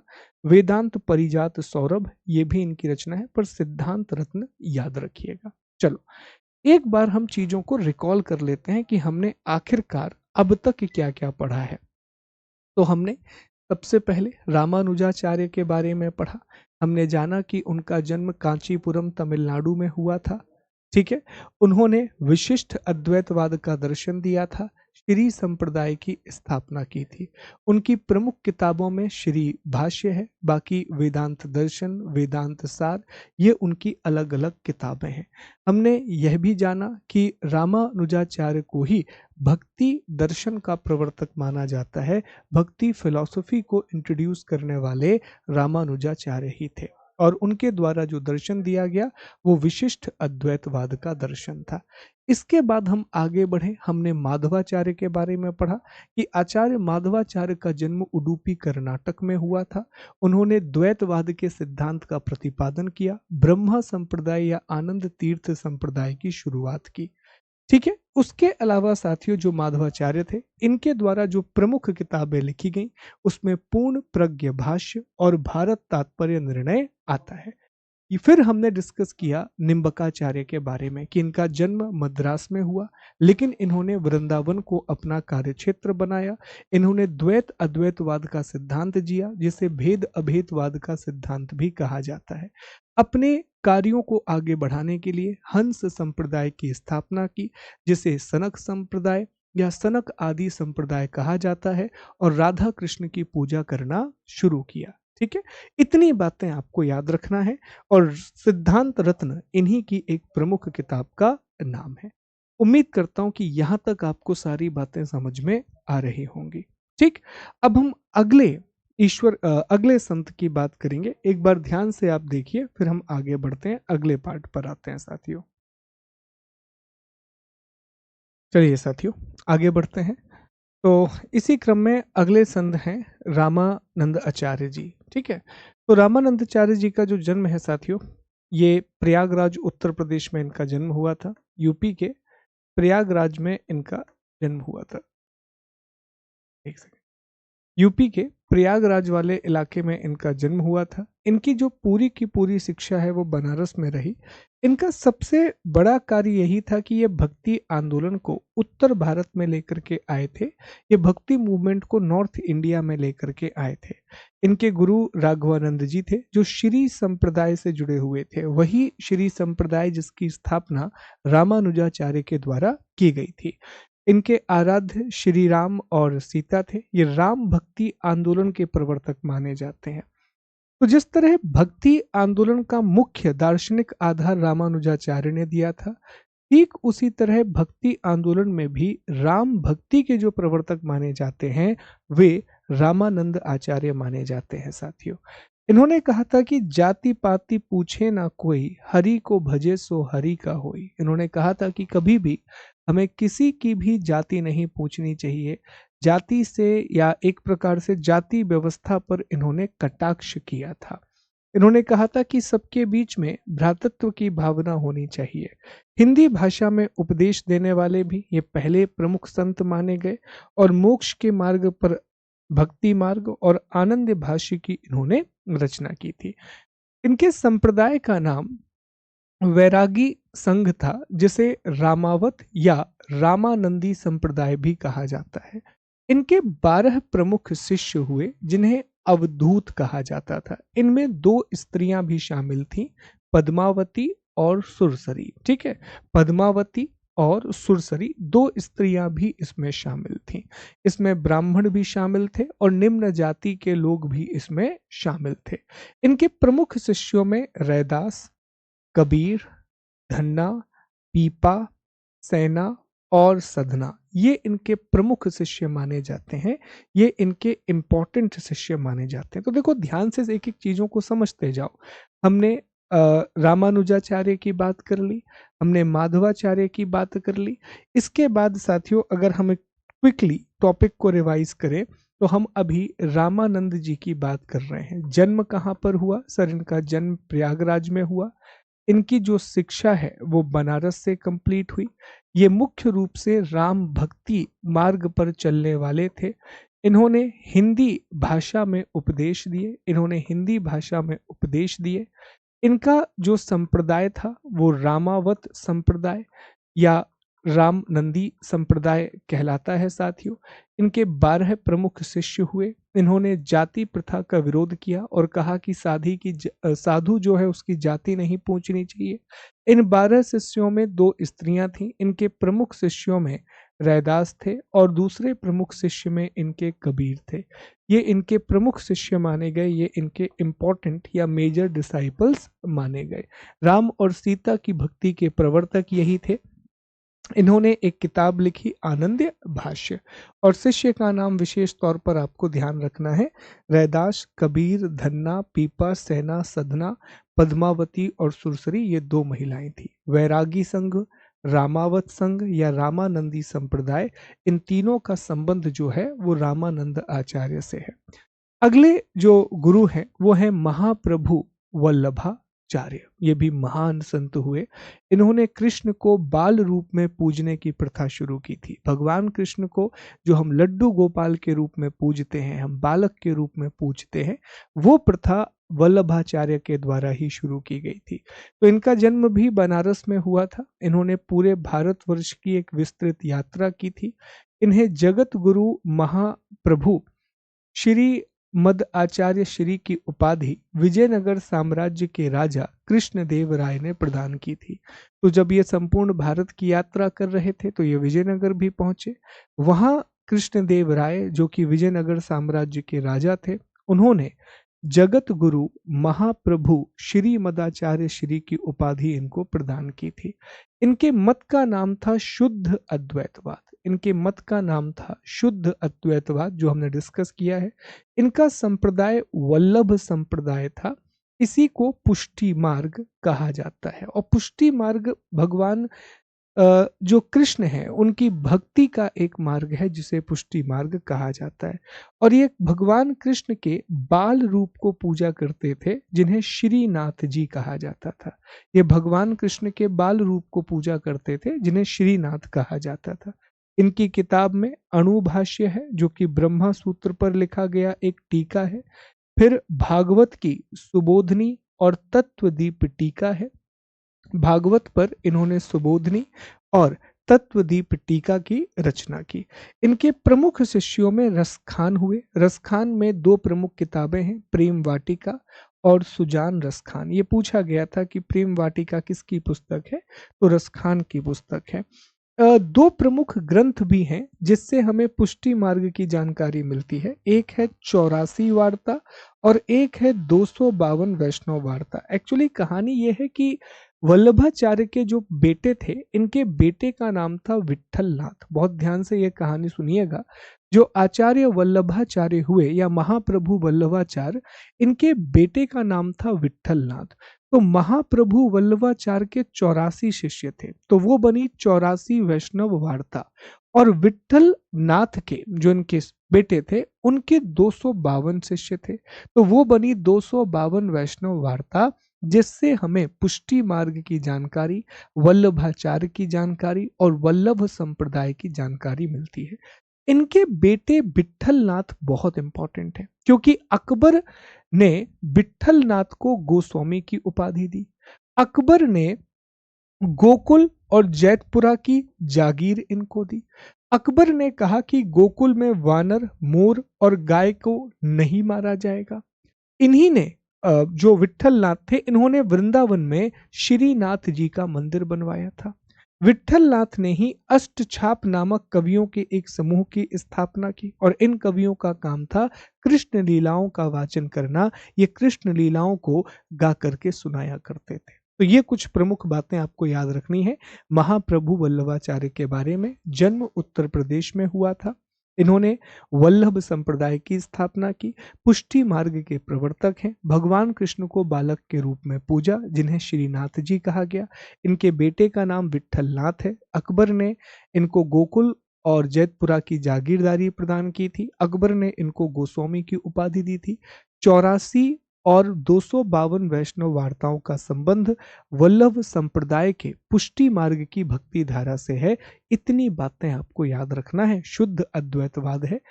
ठीक है, इतनी बातें इंपॉर्टेंट है। उम्मीद है कि यहाँ तक सारी बातें आपको समझ में आ रही होंगी और परेशान मत होना, मैं एक एक करके रिवीजन भी करा दूंगा सारी चीजों का। ठीक है, फिर आते हैं चैतन्य महाप्रभु। इसके बाद अगला जो नाम है वो है चैतन्य महाप्रभु का। तो चैतन्य महाप्रभु का जो शासन काल रहा वो 1486 से लेकर के 1533 के बीच का रहा। इन्हें विश्वंभर, निमाई पंडित या गौरांग प्रभु के नाम से भी जाना जाता है। इनका जन्म पश्चिम बंगाल के नवद्वीप या नदिया वाले क्षेत्र में हुआ था। इनके गुरु का नाम गंगादास सुदर्शन था। केशव भारती ने इनको संन्यास दिलवाया था और ईश्वर पुरी जो हैं उन्होंने वैष्णव मंत्र इनको दिया था। इनका मत अचिंत भेदा भेदवाद था। ये हम ऑलरेडी डिस्कस कर चुके हैं कि अचिंत भेदा भेदवाद क्या होता है। इनका संप्रदाय गौंडेय, वैष्णव या गोसाई संघ था और इन्होंने कीर्तन प्रथा को शुरू किया था। जो कीर्तन प्रथा की शुरुआत है उसके संस्थापक चैतन्य महाप्रभु ही माने जाते हैं। कीर्तन प्रथा का मतलब होता है संगीतमय रूप में जब आप भक्ति करते हैं तो उसे कीर्तन कहा जाता है साथियों। इनकी पुस्तक शिक्षाष्टक है जो इन्होंने संस्कृत भाषा में लिखी थी। ठीक है, ये आपको याद रखना है। यहां से सवाल बन सकते हैं। जो इस्कॉन है, इस्कॉन टेम्पल जो है साथियों, इस्कॉन का फुल फॉर्म है international society for Krishna consciousness. इसकी स्थापना स्वामी प्रभुपाद ने 13 जुलाई 1966 को न्यूयॉर्क में की थी। इस्कॉन इसी विचारधारा को मानता है। इस्कॉन जो है वो इसी विचारधारा को मानता है। भक्ति कवियों में चैतन्य एकमात्र ऐसे कवि थे जिन्होंने मूर्ति पूजा का विरोध नहीं किया। एकमात्र ऐसे कवि थे जिन्होंने मूर्ति पूजा का विरोध नहीं किया। धर्म के कर्मकांड की भर्त्सना की, जात पात का भी उन्होंने विरोध किया साथियों। ठीक है, चलिए आगे बढ़ते हैं, अगले टॉपिक पर आते हैं। अब हम चर्चा करते हैं मीराबाई के बारे में। ठीक, तो मीराबाई जो है साथियों, इनका जन्म 1498 में कुड़की, पाली राजस्थान में एक जगह है कुड़की, वहां पर इनका जन्म हुआ था। ये राठौर वंश के रतन सिंह की बेटी थी और इनका जो विवाह है वो महाराणा सांगा के पुत्र भोजराज के साथ हुआ था। लेकिन 1527 में खानवा के युद्ध में भोजराज की मृत्यु हो जाती है। अब याद कीजिए, जब हमने इब्राहिम लोदी के बारे में पढ़ा था तो वहां हमने जाना था कि 1526 में बाबर की लड़ाई इब्राहिम लोदी से होती है, जो कि पानीपत की पहली लड़ाई थी। उसके बाद खानवा का युद्ध होता है राणा सांगा के साथ, महान राणा सांगा के साथ। राणा सांगा के बेटे थे भोजराज, जिनकी शादी मीराबाई से हुई थी। तो वो भोजराज जो हैं उनकी मृत्यु हो जाती है उस युद्ध में। इनकी मृत्यु के बाद इन्होंने भक्ति मार्ग को स्वीकार कर लिया और इन्होंने भगवान विष्णु के अवतार कृष्ण को एक पति के रूप में स्वीकार किया। तो ये भक्ति की एक बिल्कुल नई विचारधारा थी, जहां आप भगवान कृष्ण को एक पति के रूप में स्वीकार कर रहे हैं। इन्होंने अपना बहुत सारा जो जीवन है वो राजस्थान में गुजारा, यूपी में गुजारा, गुजरात में गुजारा और इन्हें गीत शैली की कविता की देवी कहा जाता है। इनकी किताबें प्रमुख नरस का मायरा, गीत गोविंद टीका, राग गोविंद और राग सोरठ है। ये पूछा गया है एग्जाम में, याद रखेंगे इन किताबों के नाम। ठीक है, नरस का मायरा, गीत गोविंद टीका, राग गोविंद और राग सोरठा। फिर आते हैं महाकवि सूरदास। ये कृष्ण भक्ति के कवियों में अग्रणी है। ये अकबर और जहांगीर के समकालीन थे। जन्म से ही ये अंधे थे। इनका जन्म आगरा में रुणकता नाम की जगह पर हुआ था। इनके गुरु वल्लभाचार्य थे, जो कि पुष्टि मार्ग के प्रवर्तक, हमने अभी पढ़ा। और इन्होंने भी कृष्ण को बाल रूप में ही पूजा था, क्योंकि वल्लभाचार्य जो कृष्ण पुष्टि मार्ग के प्रवर्तक थे, वो भी कृष्ण को बाल रूप में ही पूजा करते थे साथियों। इन्होंने ब्रज भाषा में कुछ किताबें लिखी, जिसमें सूर सारावली, सूर सागर, भ्रमर गीत और साहित्य लहरी प्रमुख हैं। सौंदर्य लहरी और साहित्य लहरी में कंफ्यूज मत होना। सौंदर्य लहरी आदि गुरु शंकराचार्य की किताब है, जो साहित्य लहरी है वो महाकवि सूरदास की किताब है। तो सूर सारावली, सूर सागर, भ्रमर गीत और साहित्य लहरी, ये इनकी प्रमुख किताबें मानी जाती हैं साथियों। इसके बाद आते हैं गोस्वामी तुलसीदास। अगला नाम जो है वो गोस्वामी तुलसीदास का है। तो इनका जन्म राजापुर बांदा उत्तर प्रदेश में इनका जन्म हुआ था। इनके पिता का नाम आत्माराम था, इनकी माता हुलसी थी, इनकी पत्नी का नाम रत्नावली था और इनका मूल नाम राम बोला था। राम बोला जो है वो गोस्वामी तुलसीदास का मूल नाम था साथियों। ये अकबर, जहांगीर और महाराणा प्रताप के समकालीन रहे हैं। इन्होंने अवधी, ब्रजभाषा, भोजपुरी, अरबी, संस्कृत और फारसी, इन सभी भाषाओं का ज्ञान था। लेकिन अवधी भाषा में इन्होंने रामचरितमानस की रचना की, जो इनकी सुप्रसिद्ध पुस्तक है। उसके अलावा विनय पत्रिका, गीतावली, दोहावली, कवितावली, पार्वती मंगल, वैराग्य संदीपनी, वर्वे रामायण, कृष्ण गीतावली और रामज्ञा, इन सब की रचना की। रिसेंटली जो बीपीएससी का एग्जाम हुआ था, उसमें पूछा गया था कि निम्नलिखित में से कौन सी रचना महाकवि तुलसीदास की नहीं है। तो प्रमुख रचनाओं में एक तो रामचरितमानस है, जो अवधी भाषा में लिखा। बाकी विनय पत्रिका, गीतावली, दोहावली, कवितावली, ये प्रमुख रचनाएं हैं जिनके बारे में आपको पता होना चाहिए। अब देखो साथियों, क्या है ना, यहाँ थोड़ा सा मैं स्पीड में इसलिए पढ़ा रहा हूँ कि मुझे आपको आखिर में रिवीजन भी कराना है। तो एक बार ना आप ध्यान से मुझे सुन लो और फिर एक बार आप इसे पढ़ लो अच्छे से। फिर मैंने आपसे प्रॉमिस किया है कि जब हम विजयनगर साम्राज्य को कंप्लीट करेंगे ना, तो इन सब का मैं रिवीजन करा दूंगा। लेकिन अभी मैं तुरंत आपको याद करवाने की कोशिश करूंगा ना, आपको लगेगा कि आप क्लास में याद कर लिए हो, पर एक्चुअल में आप भूल जाओगे।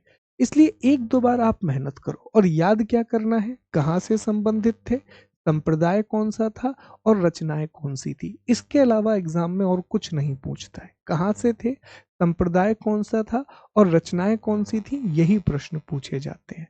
ठीक है जी, चलिए समझते हैं। ठीक, जॉर्ज गियर्सन और स्मिथ ने रामचरितमानस को हिंदू धर्म की बाइबल कहा है। तो ये प्रश्न भी पूछा जा सकता है कि किस पुस्तक को हिंदू धर्म की बाइबल कहा जाता है। तो रामचरितमानस को जॉर्ज गियर्सन और स्मिथ ने हिंदू धर्म की बाइबल कहा है। इसके बाद अगला जो नाम है वो है आचार्य शंकरदेव और आचार्य नरसिंह मेहता। देखिए, आचार्य नरसिंह मेहता का उल्लेख ना हम महात्मा गांधी को पढ़ते समय भी करेंगे कि महात्मा गांधी वैष्णव जन प्रिय का एक गीत गाया करते थे। तो जो वैष्णव जन को प्रिय जो गीत है वो नरसिंह मेहता का ही गीत। तो बस इतना याद रखना कि नरसिंह मेहता का संबंध गुजरात से था। गुजरात के एक महान कवि थे जिन्होंने वैष्णव जन गीत की रचना की थी प्यारे दोस्तों। ठीक है। शंकर देव को असम का चैतन्य महाप्रभु कहा जाता है। हालांकि असम के शासक चोह मुंग ने इनको बहुत प्रताड़ित किया, तो ये बिहार में आकर के रहने लगे थे। इन्होंने एक संप्रदाय, इनके संप्रदाय का नाम है एक संप्रदाय या इसी को महापुरुषिया संप्रदाय कहा जाता है, इसकी स्थापना की थी। पूर्ण निष्काम भक्ति पर जोर दिया। मूर्ति के रूप में कृष्ण पूजा का विरोध इन्होंने किया और इनका प्रमुख ग्रंथ है नामघोष। ये माधव देव द्वारा लिखा गया था। नामघोष जो है वो एक संप्रदाय या महापुरुषिया संप्रदाय का प्रमुख ग्रंथ है। तो बस इतना पूछा जा सकता है कि चैतन्य महाप्रभु बंगाल में थे, वहीं असम का चैतन्य किसे कहा जाता है, शंकर देव को कहा जाता है। उनका संप्रदाय एक संप्रदाय या महापुरुषिया संप्रदाय था। नामघोष प्रमुख ग्रंथ था जो कि माधव देव के द्वारा लिखा गया था। नरसिंह मेहता जो हैं इनका संबंध गुजरात से था और वैष्णव जन इनका प्रमुख गीत हुआ जो महात्मा गांधी को बहुत जिसने प्रभावित किया था, गांधी जी को जिसने बहुत ज्यादा इन्फ्लुएंस किया था साथियों। ठीक है, इमेजेस मैंने बहुत कोशिश की, आप हर जगह देखेंगे कि अच्छी इमेजेस लगाई हैं, थोड़ा पढ़ने में आसानी हो जाती है, चीजों की इमेजिनेशन हो जाती है। ठीक है जी। इसके बाद अब हम चर्चा कर लेते हैं निर्गुण परंपरा के संतों की, कि निर्गुण परंपरा के कौन कौन से संत हुए। तो निर्गुण परंपरा के संतों में सबसे बड़ा नाम है संत कबीर का, गुरु नानक देव का। लेकिन गुरु नानक देव के बारे में हमें यहाँ नहीं पढ़ना है, जब हम सिख साम्राज्य पढ़ेंगे तो वहां गुरु नानक देव के बारे में हम पढ़ेंगे। संत रैदास का, या इन्हीं को संत रविदास कहा जाता है। फिर मलूक दास और दादू दयाल। दादू दयाल भी बहुत महान संत हुए साथियों, और यहाँ से किसी ना किसी रूप में इनका जो प्रभाव है वो हमारे जन आंदोलनों पर भी आपको दिखाई देगा साथियों। ठीक है, देखिए, सबसे पहले हम संत कबीर की बात करते हैं। तो संत कबीर की जानकारी हमें अबुल फजल के द्वारा लिखी गई आईने अकबरी से मिलती है। और ये कहा जाता है संत कबीर के बारे में, ध्यान से एक कहानी को सुनिएगा, कि संत कबीर का जन्म बनारस में हुआ था, लेकिन इनकी माता जो है वो एक विधवा थी। ठीक है, तो जब इनका जन्म हुआ तो इनकी माता इनको घाट के पास छोड़ करके चली गई थी, क्योंकि उन्हें सामाजिक बदनामी का बहुत डर था। फिर वहां एक जुलाहा और उसकी पत्नी, जिनका नाम था नीरू, और उनकी पत्नी का नाम था नीमा। ये नीरू और नीमा जो हैं ये जुलाहे थे। इन्होंने उस बच्चे को देख लिया, ये उस बच्चे को लेकर के आए और उन्हीं ने उनका पूरा का पूरा पालन पोषण किया है। तो कहा गया कि कबीर जो है वो जन्म से जुलाहे थे, लेकिन जन्म से ही बैरागी थे। कबीर दास जी के बारे में सबसे बड़ी बात यह है कि ये पूरे समय ये गृहस्थ रहे हैं, और गृहस्थ रहते हुए इन्होंने भक्ति मार्ग को आगे बढ़ाया है। भक्ति मार्ग में निर्गुण परंपरा के ये सबसे बड़े संत माने जाते हैं, जिन्होंने कहा कि ईश्वर का कोई आकार नहीं है, और ये सामाजिक बंधनों को नहीं मानते, ये जाति को नहीं मानते, ये धार्मिक भेदभाव को नहीं मानते, ये बस निर्गुण भक्ति में मानते हैं। ऐसे थे संत कबीर। ठीक है, और कितने प्रसिद्ध दोहे हैं जो बचपन से हम पढ़ते आए हैं। जैसे सबसे प्रसिद्ध इनका दोहा है कि पोथी पढ़ पढ़ जग हुआ, पंडित भया न कोय, ढाई आखर प्रेम का, पढ़े सो पंडित होए। ऐसे बहुत सारे इनके दोहे हैं अलग अलग। ठीक है, तो पालन पोषण इनका नीरू और नीमा के द्वारा किया गया। इनकी शादी लोइस नाम की लड़की से हुई थी और इनसे 2 बच्चे थे। इन्होंने संत होने के बाद भी गृहस्थ जीवन का निर्वाह किया था। इन्होंने एकेश्वरवाद पर बल दिया, कहते थे राम, हजरत, अल्लाह सब एक है, मोनोथिज्म। जाति प्रथा, धार्मिक कर्मकांड, मूर्ति पूजा, अवतारवाद, इन सभी का इन्होंने विरोध किया, और बहुत बहुत घोर विरोध किया। निर्गुण भक्ति मानते थे, निराकार ब्रह्मा, जैसा हमने शुरू में बताया। इनकी मृत्यु जो है वो मगहर नाम की जगह है यूपी में, आमी नदी के किनारे, वहां इनकी मृत्यु हुई थी। सिकंदर लोदी के समकालीन रहे हैं ये। ठीक है, कबीर की विचारधारा शुद्ध अद्वैतवाद की विचारधारा थी, और वे निर्गुण ईश्वर के उपासक थे। कबीर की वाणी की एक विशिष्टता यह थी कि उन्होंने परम सत्व को वर्णित करने के लिए अनेक परिपाटियों, परिपाटियों का मतलब होता है बहुत से उदाहरणों का सहारा लिया। कबीर के उपदेश हमें आदि ग्रंथ में भी मिलते हैं, जो पवित्र ग्रंथ है सिख धर्म। कबीर की वाणी को बीजक कहा जाता है, जो उनके शिष्य धर्मदास के द्वारा संकलित की गई थी। बीजक के 3 भाग हैं, रमैनी, सबद और सखी। बीजक के 3 भाग हैं, रमैनी, सबद और सखी। इनकी भाषा सधुक्कड़ी थी, जिसमें ब्रज भाषा, अवधी भाषा और राजस्थानी का मिक्सचर था। तो एक मिक्स्ड लैंग्वेज का उन्होंने प्रयोग किया था, जिसमें ब्रज भाषा, इसमें अवधी भाषा और राजस्थानी, इन सभी का एक मिश्रण था। कबीर के जीवन पर सूफीज्म का भी बहुत प्रभाव हमें दिखाई देता है। वेस्टकॉट ने कबीर को भारतीय लूथर की संज्ञा दी है साथियों, भारतीय लूथर की संज्ञा दी है। और आज जो कबीर को मानने वाले हैं वो कबीर पंथी कहलाते हैं। तो कबीर एक महान निर्गुण उपासक, इनका जन्म बनारस में हुआ, इनकी मृत्यु उत्तर प्रदेश में आमी नदी के किनारे स्थित मगहर नाम की जगह पर हुई। इन्होंने खुद कोई किताब नहीं लिखी। बाद में इनके संतों ने इनकी सभी वाणियों को बीजक नाम के ग्रंथ में संकलित किया। बीजक के 3 भाग हैं, शबद एक भाग है, सखी एक भाग है और रमेनी एक भाग है। इनकी भाषा बड़ी ही मिश्रित भाषा थी, जिसे सधुक्कड़ी कहा जाता है, जिसमें ब्रज भाषा भी थी, जिसमें राजस्थानी भाषा भी थी और अवधी भी थी। इन पर सूफी मत का भी बहुत प्रभाव दिखाई देता है, सूफीइज्म का भी इफेक्ट दिखाई देता है। एक ईश्वर में ये मानते थे, मोनोथिज्म में मानते थे। जाति, धर्म, कर्मकांड, अवतारवाद, इन सब का इन्होंने विरोध किया है। और साथियों ये याद रखिएगा कि वेस्टकॉट ने इनको भारतीय मार्टिन लूथर कहा है, कि ये भारत के मार्टिन लूथर थे। ठीक है, तो ये बात याद रखेंगे संत कबीर के बारे में। इसके बाद एक और महान संत हुए रैदास, या जिन्हें हम संत रविदास के नाम से जानते हैं। तो इनका जन्म बनारस में हुआ था। ये निम्न जाति से संबंधित थे। इनके गुरु का नाम रामानुज था। इनकी माता का नाम राधु था। इनके पिता का नाम धुर बिनिया था। ये कबीर के समकालीन थे। कबीर रैदास के बारे में कहते हैं कि संत रैदास संतों के भी संत हैं, क्योंकि ये दोनों रामानंदाचार्य जी के सॉरी ये दोनों समकालीन रहे हैं एक दूसरे के। तो कबीर कहते हैं रैदास के बारे में कि ये संतों के संत। रैदास की पर्ची से हमें कबीर और रैदास के बीच में जो संवाद हुआ था उसकी जानकारी मिलती है।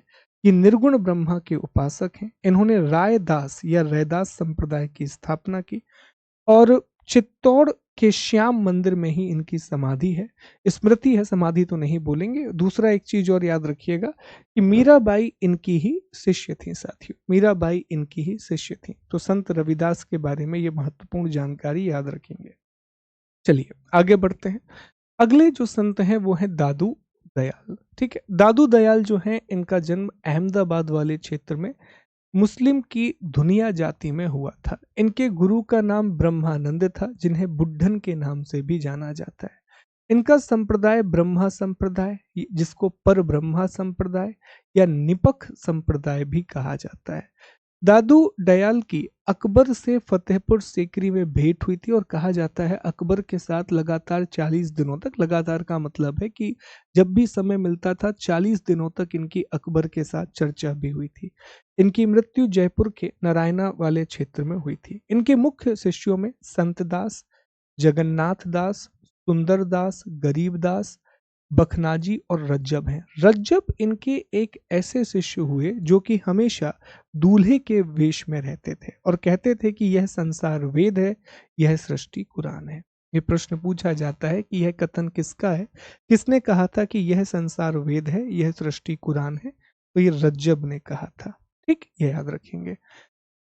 तो ये हमने अब तक प्रमुख संतों की बात कर ली। अब हमें ये डिस्कस करना है कि महाराष्ट्र में भक्ति आंदोलन कैसे आगे बढ़ा, महाराष्ट्र में भक्ति मूवमेंट कैसे आगे बढ़ा। तो महाराष्ट्र में सबसे ज्यादा महत्व है पंढरपुर। पंढरपुर में विठोबा या विठल जो श्री कृष्ण के अवतार माने जाते हैं, इसी को मानने वाले लोग वरकरी कहलाए। वरकरी का मतलब होता था कि पंढरपुर की यात्रा करने वाला।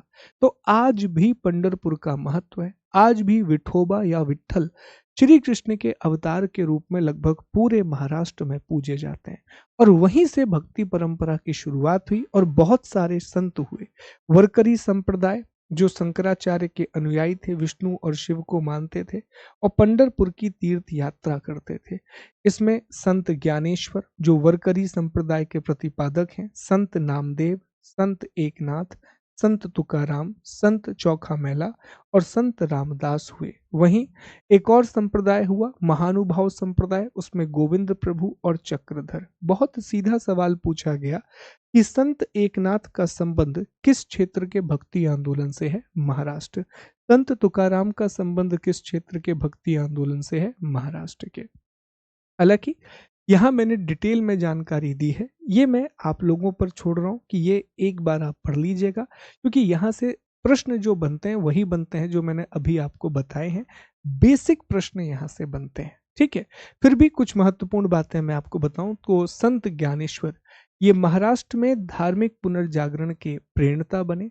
इन्होंने मराठी भाषा में भगवत गीता में ज्ञानेश्वरी या भावार्थ दीपिका नामक ग्रंथ लिखा। ये वरकरी संप्रदाय के संस्थापक थे। नामदेव जो हैं, इनका जन्म सतारा में हुआ था। शुरुआत में ये डाकू थे, बाद में ये गुरु बन जाते हैं साथियों, और इनकी शिक्षाएं भी गुरु ग्रंथ साहब में शामिल है। एकनाथ, इन्हें महाराष्ट्र का तुलसीदास कहा जाता है। इनका जन्म पैठण औरंगाबाद में हुआ था। इनकी प्रमुख रचनाओं में चतुः श्लोकी भागवत, भावार्थ रामायण और आनंद लहरी है। इन्होंने महाराष्ट्र में कीर्तन परंपरा को शुरू किया था। फिर संत तुकाराम, ये महाराष्ट्र के कबीर कहलाते हैं। इनका जन्म देहू पूना में इंद्रायणी नदी के किनारे हुआ था। ये शूद्र वर्ण से संबंधित थे। सबसे इंपॉर्टेंट यह है कि जो संत तुकाराम हैं, ये महाराज छत्रपति शिवाजी महाराज के समकालीन थे। जो छत्रपति शिवाजी महाराज थे, उनके ये समकालीन थे। ये प्रश्न पूछा गया है साथियों कि छत्रपति शिवाजी महाराज के समकालीन कौन से भक्ति संत थे महाराष्ट्र के, तो वो संत तुकाराम थे। और कहा जाता है कि जब शिवाजी महाराज इनसे मिलने के लिए आए तो शिवाजी महाराज ने कहा कि महाराज, आप सोना चांदी ले लीजिए, हम आपको दान देना चाहते हैं। इन्होंने कहा कि ये सोना मेरे लिए मिट्टी के समान है, ये सोना मेरे लिए मिट्टी के समान है, और कुछ भी नहीं लिया। और संत तुकाराम का बहुत बड़ा योगदान रहा मराठाओं को मोटिवेट करने में, एक मराठा साम्राज्य की स्थापना करने में। ठीक है, इनकी शिक्षाएं अभंग नाम के ग्रंथ में संकलित की गई हैं साथियों। फिर समर्थ स्वामी रामदास, इनका मूल नाम था नारायण सूर्यजी पंत। इन्होंने रामदासी संप्रदाय की शुरुआत की, जिसे समर्थ संप्रदाय भी कहा जाता है, और ये भगवान राम के भक्त माने जाते हैं। इनकी प्रसिद्ध किताब है दासबोध। एग्जाम में पूछा गया था, याद रखिएगा। इनकी प्रसिद्ध किताब है दासबोध। इस आनंद भुवन भुवन दासबोध, बस याद रखना, ये इंपॉर्टेंट है। ठीक है, कुछ तथ्य हैं साथियों, जैसे मलिक मोहम्मद जायसी ने 1540 में पद्मावत की रचना की थी, जिस पर फिल्म भी बनी थी। उसके अलावा अखरावट और आखिरी कलाम। वहीं ओरछा के केशव दास, मध्य प्रदेश में ओरछा के केशव दास, जिन्हें कठिन काव्य का प्रेत कहा जाता है, जिन्हें कठिन काव्य का प्रेत कहा जाता है, उन्होंने रामचंद्रिका, कवि प्रिया, अलंकार मंजरी, रसिक प्रिया, बहुत प्रसिद्ध रचना है इनकी, वीर सह देवचरित, विज्ञान गीता, रतन बावनी और जहांगीर जय चंद्रिका, ऐसी किताबें लिखी हैं। उनकी प्रसिद्ध किताब है रामचंद्रिका, कवि प्रिया, अलंकार मंजरी और रसिक प्रिया। ये बहुत प्रसिद्ध किताबें हैं ओरछा के महान केशव दास की। ठीक है, कुछ और संप्रदाय हुए, जैसे एक सहजिया पंथ हुआ, ये भक्ति आंदोलन की शुरुआत वाला पंथ है। सतनामी संप्रदाय, ये वीरभान ने हरियाणा में स्थापित किया। अलख नामी या अलखगिरी संप्रदाय, जिसे लाल बेंग भी कहा जाता है, ये राजस्थान में शुरू हुआ। राधा वल्लभी संप्रदाय, ये हित हरिवंश हिंदी के कवि थे, उन्होंने आगरा में शुरू किया था। नारायणी संप्रदाय, ये गुजरात में हरिदास ने शुरू किया था। परनामी संप्रदाय, ये मध्य प्रदेश के पन्ना में शुरू हुआ, जिससे छत्रसाल बुंदेला भी जुड़े हुए थे। संतों की भाषा को सधुक्कड़ी या पंचमेल खिचड़ी कहा जाता है, जिसमें बहुत सारी भाषाएं, ब्रज भाषा है, अवधी है, हिंदी है, पंजाबी है, अरबी है, फारसी है, इन सभी भाषाओं का प्रभाव रहता है। तो उनकी भाषा को सधुक्कड़ी या पंचमेल खिचड़ी कहा जाता है। एक महिला संत हुई जिनका नाम है संत लल्लेश्वरी, जिन्हें लल्ल दद्द के नाम से भी जाना जाता है। ये कश्मीर से संबंधित थी और कश्मीर की एक बहुत ही महान कवियत्री हुई। इन्होंने कश्मीर भाषा में वक शैली में 4 पंक्तियों वाली कविताएं लिखी और शैव दर्शन का प्रतिपादन किया था।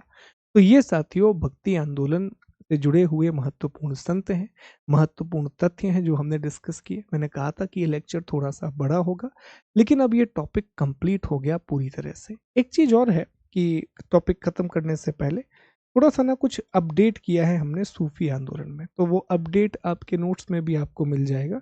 पर एक बार मैं बस आपको बता दूं कि वो अपडेट क्या है। जैसे एक हमने यहाँ अपडेट किया है, हमने आपसे कहा था कि एक संत अल हुजविरी हुए थे, जिन्होंने कहा था कि भारत में 12 प्रमुख सूफी सिलसिले हुए। तो संत अल हुजविरी की किताब का नाम कश्फ उल मजहूब था। कश्फ उल महजूब था, ये संत अल हुजविरी की किताब का नाम है। एक पहला अपडेट है। दूसरा अपडेट हमने कुछ शब्दों, हाँ, हमने ख्वाजा मुइनुद्दीन चिश्ती को लेकर के भी किया है। ये तो हमने आपको बता ही दिया था कि चिश्ती सिलसिले की जो शुरुआत है वो अफगानिस्तान वाले क्षेत्र से हुई थी। यहाँ चिश्ती नाम का एक शहर हुआ करता था। देखिए, ख्वाजा मुइनुद्दीन चिश्ती की जीवनी जहां आरा के द्वारा लिखी गई थी, जिसका नाम था मुनिस अल अरवाह। मुनिस अल अरवाह, ये ख्वाजा मुइनुद्दीन चिश्ती की जीवनी का नाम है साथियों। एक और चीज याद रखना आप यहाँ पर कि सोहरावर्दी सिलसिले के संस्थापक का नाम था शेख शिहाबुद्दीन सोहरावर्दी। इन्होंने एक विचार दिया था फर्र ए इज़्दी। तो फर्र ए इज़्दी का जो विचार है, ये आगे जाकर के मुगल साम्राज्य के प्रशासन का आधार बनता है। तो फर्र ए इज़्दी का जो विचार है वो शेख शिहाबुद्दीन के द्वारा दिया गया था। फिर और कुछ नहीं है, कुछ शब्द हैं, जैसे तमा एक शब्द होता है जो धार्मिक और पवित्र गीत होते हैं। सूफीज़्म में उसे शमा कहा जाता है। ज़ियारत है, जो पवित्र स्थानों को या तीर्थ यात्रा के लिए ज़ियारत शब्द का इस्तेमाल किया जाता है। तो यही कुछ वर्ड हैं जो आपको याद रखना है। अपडेट है, आपको नोट्स में मिल जाएंगी सारी चीज़ें। तो उम्मीद है कि आज की क्लास आपको पसंद आई होगी, और शायद नहीं भी आई होगी क्योंकि तथ्य बहुत सारे थे। पर ऐसा होता है, हमने आपसे पहले भी कहा है साथियों कि हम ना एक जर्नी में जा रहे हैं, हम एक रास्ते पर जा रहे हैं। एक बहुत अच्छा गाना है कि सफ़र खूबसूरत है मंजिल से भी। पर इस सफ़र में ऐसा तो नहीं होगा ना कि हमेशा हमें फूल मिलते रहें या छाँव मिलती रहे। बीच में धूप भी बहुत मिलेगी, पसीना भी बहुत आएगा। तो ये ऐसे टॉपिक हैं जहाँ आपकी मेहनत ज़्यादा लगती है, जहाँ आपका आउटपुट बहुत लगता है। क्या मेरे समझाने वाला जो हिस्सा था वो मैंने आपको एक्सप्लेन किया। जहाँ मुझे लगा कि यहाँ कहानियाँ हैं, वो भी मैंने एक्सप्लेन की। पर यहाँ थोड़ी-सी आपकी मेहनत ज़्यादा है। क्विज़ जितनी ज़्यादा बार लगाओगे, रिवीजन जितनी ज़्यादा बार करोगे, उतना आपको इसका लाभ होगा प्यारे दोस्तों। ठीक है? तो हमने सूफ़ी और भक्ति आंदोलन कंप्लीट कर लिया। अब हम अगली क्लास में बहमनी के बारे में पढ़ेंगे, फिर हम विजयनगर के बारे में पढ़ेंगे। इस सप्ताह में, मतलब संडे तक, मैं आपको विजयनगर, बहमनी और प्रांतीय राज्य खत्म कर दूंगा। हमने कहा था ना कि इस हफ्ते का हमारा टारगेट है कि हम ये छोटे टॉपिक पूरे कंप्लीट कर दें, फिर हम मुगलों के बारे में पढ़ना शुरू करेंगे। तो अपना ख्याल रखिए, बहुत खुश रहिए, आगे बढ़ते रहिए। जय हिंद, जय Bharat. Thank you so much.